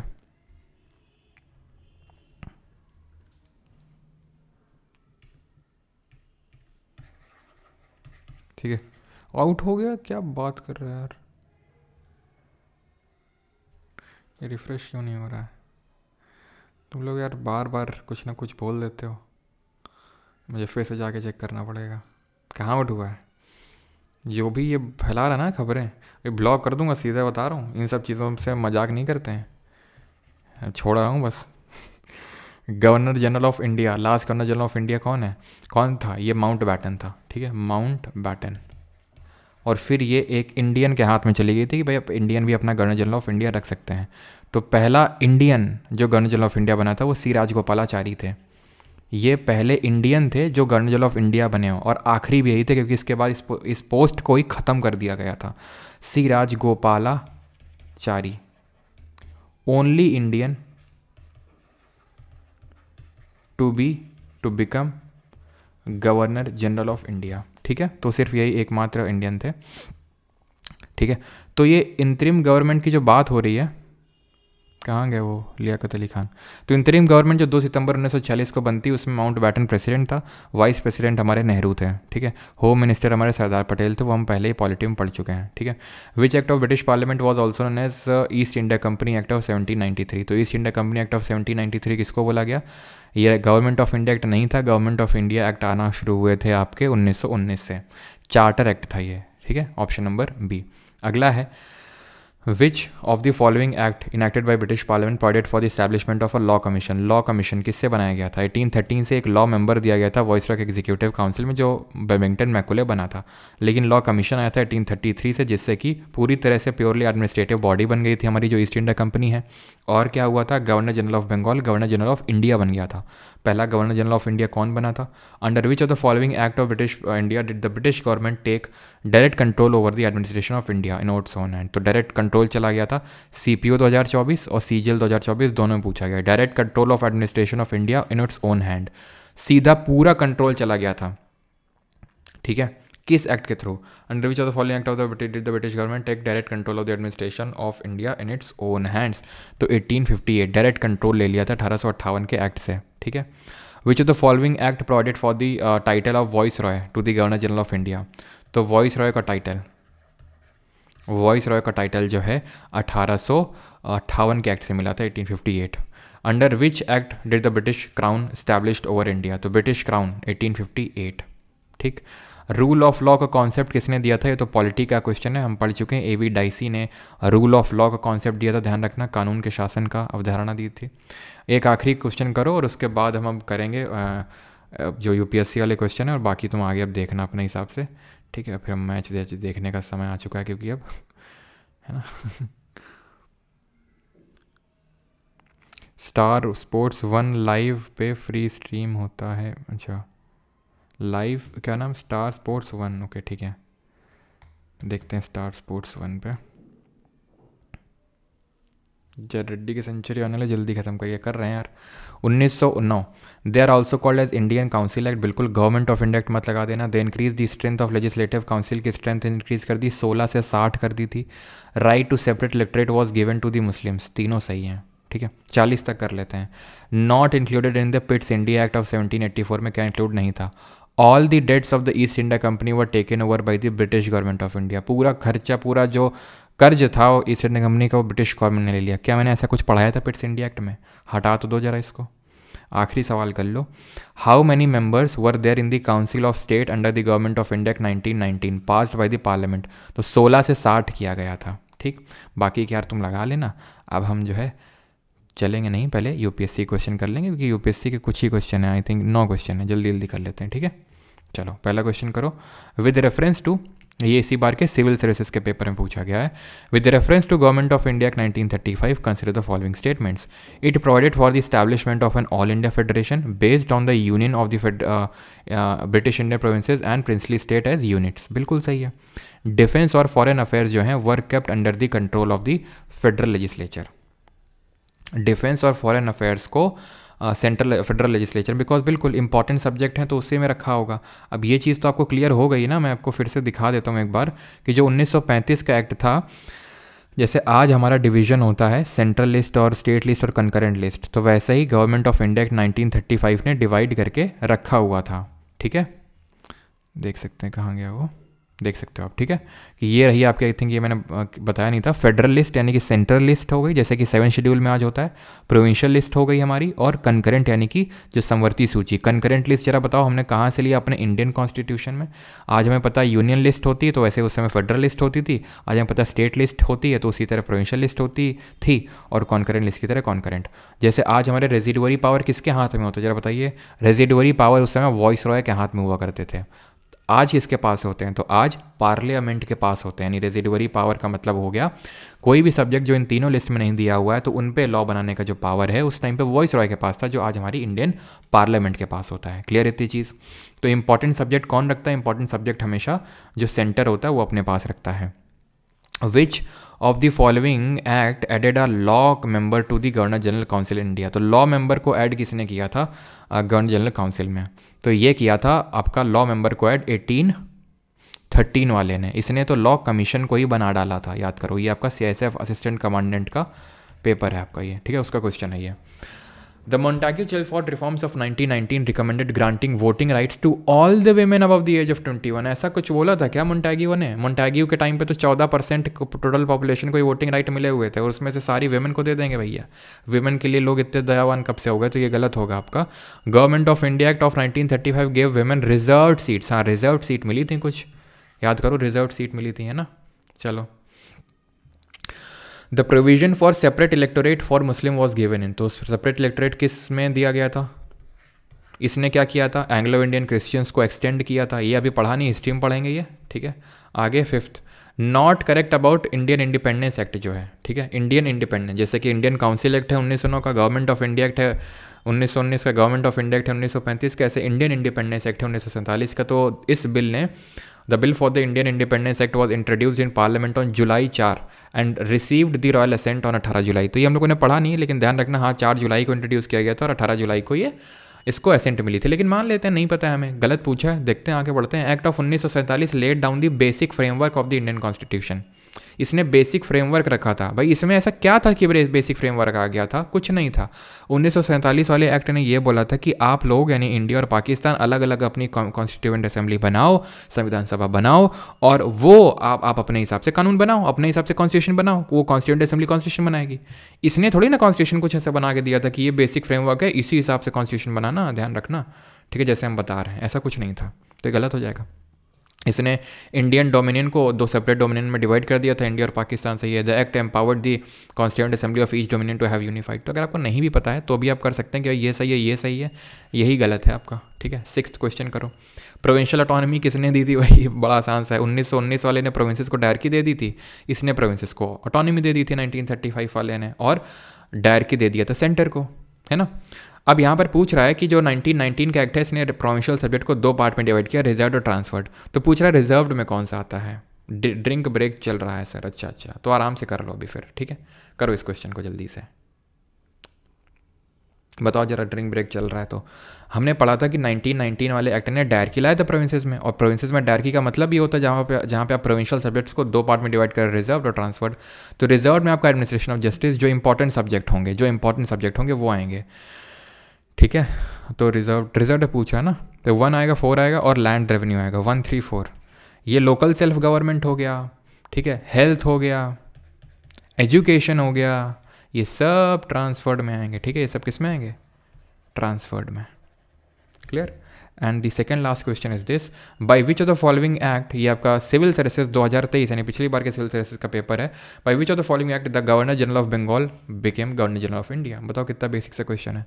governor general of Bengal governor general of India बन गया, किससे बन गया? 1833 से। और पहला गवर्नर जनरल ऑफ इंडिया कौन बना? और रेगुलेटिंग एक्ट कब आया था? पिट्स इंडिया एक्ट कब आया था? And the last question is this, which of the following statement about the Indian council act of 1861 is और आर करेक्ट। कौन सा स्टेटमेंट सही है इंडियन काउंसिल एक्ट ऑफ 1861 के रिगार्डिंग?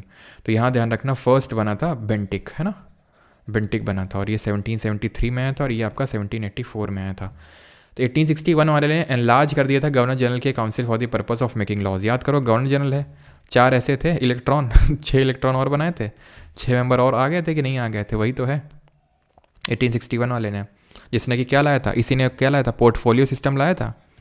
इसी ने ही रेजिडू, इसी ने ऑर्डिनेंस अध्यादेश जारी करने की बात कही थी, याद आया? ऑर्डिनेंस, ठीक है। The governor general was not authorize to increase the number of member. भाई वो कर सकता था, उसके पास पावर थी कि वो इंक्रीज कर सकता था नंबर को। तो यहाँ पर 1 ओनली ही सही होगा आपका, ठीक है, क्लियर है। यहाँ पर हमारा लेक्चर होता है ख़त्म, और बस जाके मैच वैच देखो जो देखना है, यहाँ पर हमारा लेक्चर ख़त्म हो जाता है। और ये लेक्चर आपका लाइव रहेगा, आप कभी भी इसको देख सकते हैं, क्योंकि जैसे आप में से कुछ लोगों ने कमेंट किया था, तो लाइव ही रख देते हैं इसको, क्योंकि इंपॉर्टेंट है, और क्योंकि मेंस के लिए इंपॉर्टेंट है, ठीक है, इसलिए इसको मैं लाइव ही रख के दे रहा हूँ, ठीक है। बाकी जिन लोगों को बैच वैच लेना है तो जाके ले सकते हैं। जो जीके वाला बैच है, ये तो कल की स्लाइड खुल गई, ठीक है। जो बैच वैच लेना चाहते हैं, ये कौन है हमारी, इसका क्वेश्चन का आंसर कल यही होगा, ठीक है। ये वाला था हमारा सालभंजी का वाला 1 and 3 होगा, बिकॉज लोटस इसमें नहीं है, लोटस नहीं है, पाम ट्री ही है, ठीक है, सालभंजी का वाले का। तो यहाँ पर मैं बोल रहा हूँ कि जिसको बैच लेना है तो वो ले सकता है जाके परमार अकेडमी ऐप पे, ठीक है। 1 ईयर और लाइफ टाइम वैलिडिटी के अवेलेबल हैं ये। लाइफ टाइम मतलब हमेशा के लिए, आपके बच्चे, आप सबके परपोते सबको ही पढ़ेगा इसको, पोते होते सब, है ना। और इंग्लिश का इसी के अंदर मिल जाएगा, अलग से लेना है तो आप ले सकते हैं डेमो देख के, ठीक है। चलो, किसका मैच है आज? किसी का नहीं उठा आज जो है मैच है बरमूडा वर्सेस बुर्किना फासो का, ठीक है। क्या करना अपने को, चलो भाई देखते हैं। सेंचुरी हो गया क्या रेड्डी का? आउट हो गया यार, क्या सेंचुरी कर रहे हो, आउट हो गया, सुंदर आउट हो गए। चलो भाई कोई नहीं, थैंक यू सभी को एंड धन्यवाद, और मिलते हैं अब मंडे को, ठीक है। हिस्ट्री कंटिन्यू करते हैं। चलो भाई, थैंक यू, धन्यवाद, आउट करवा दिया तुमने।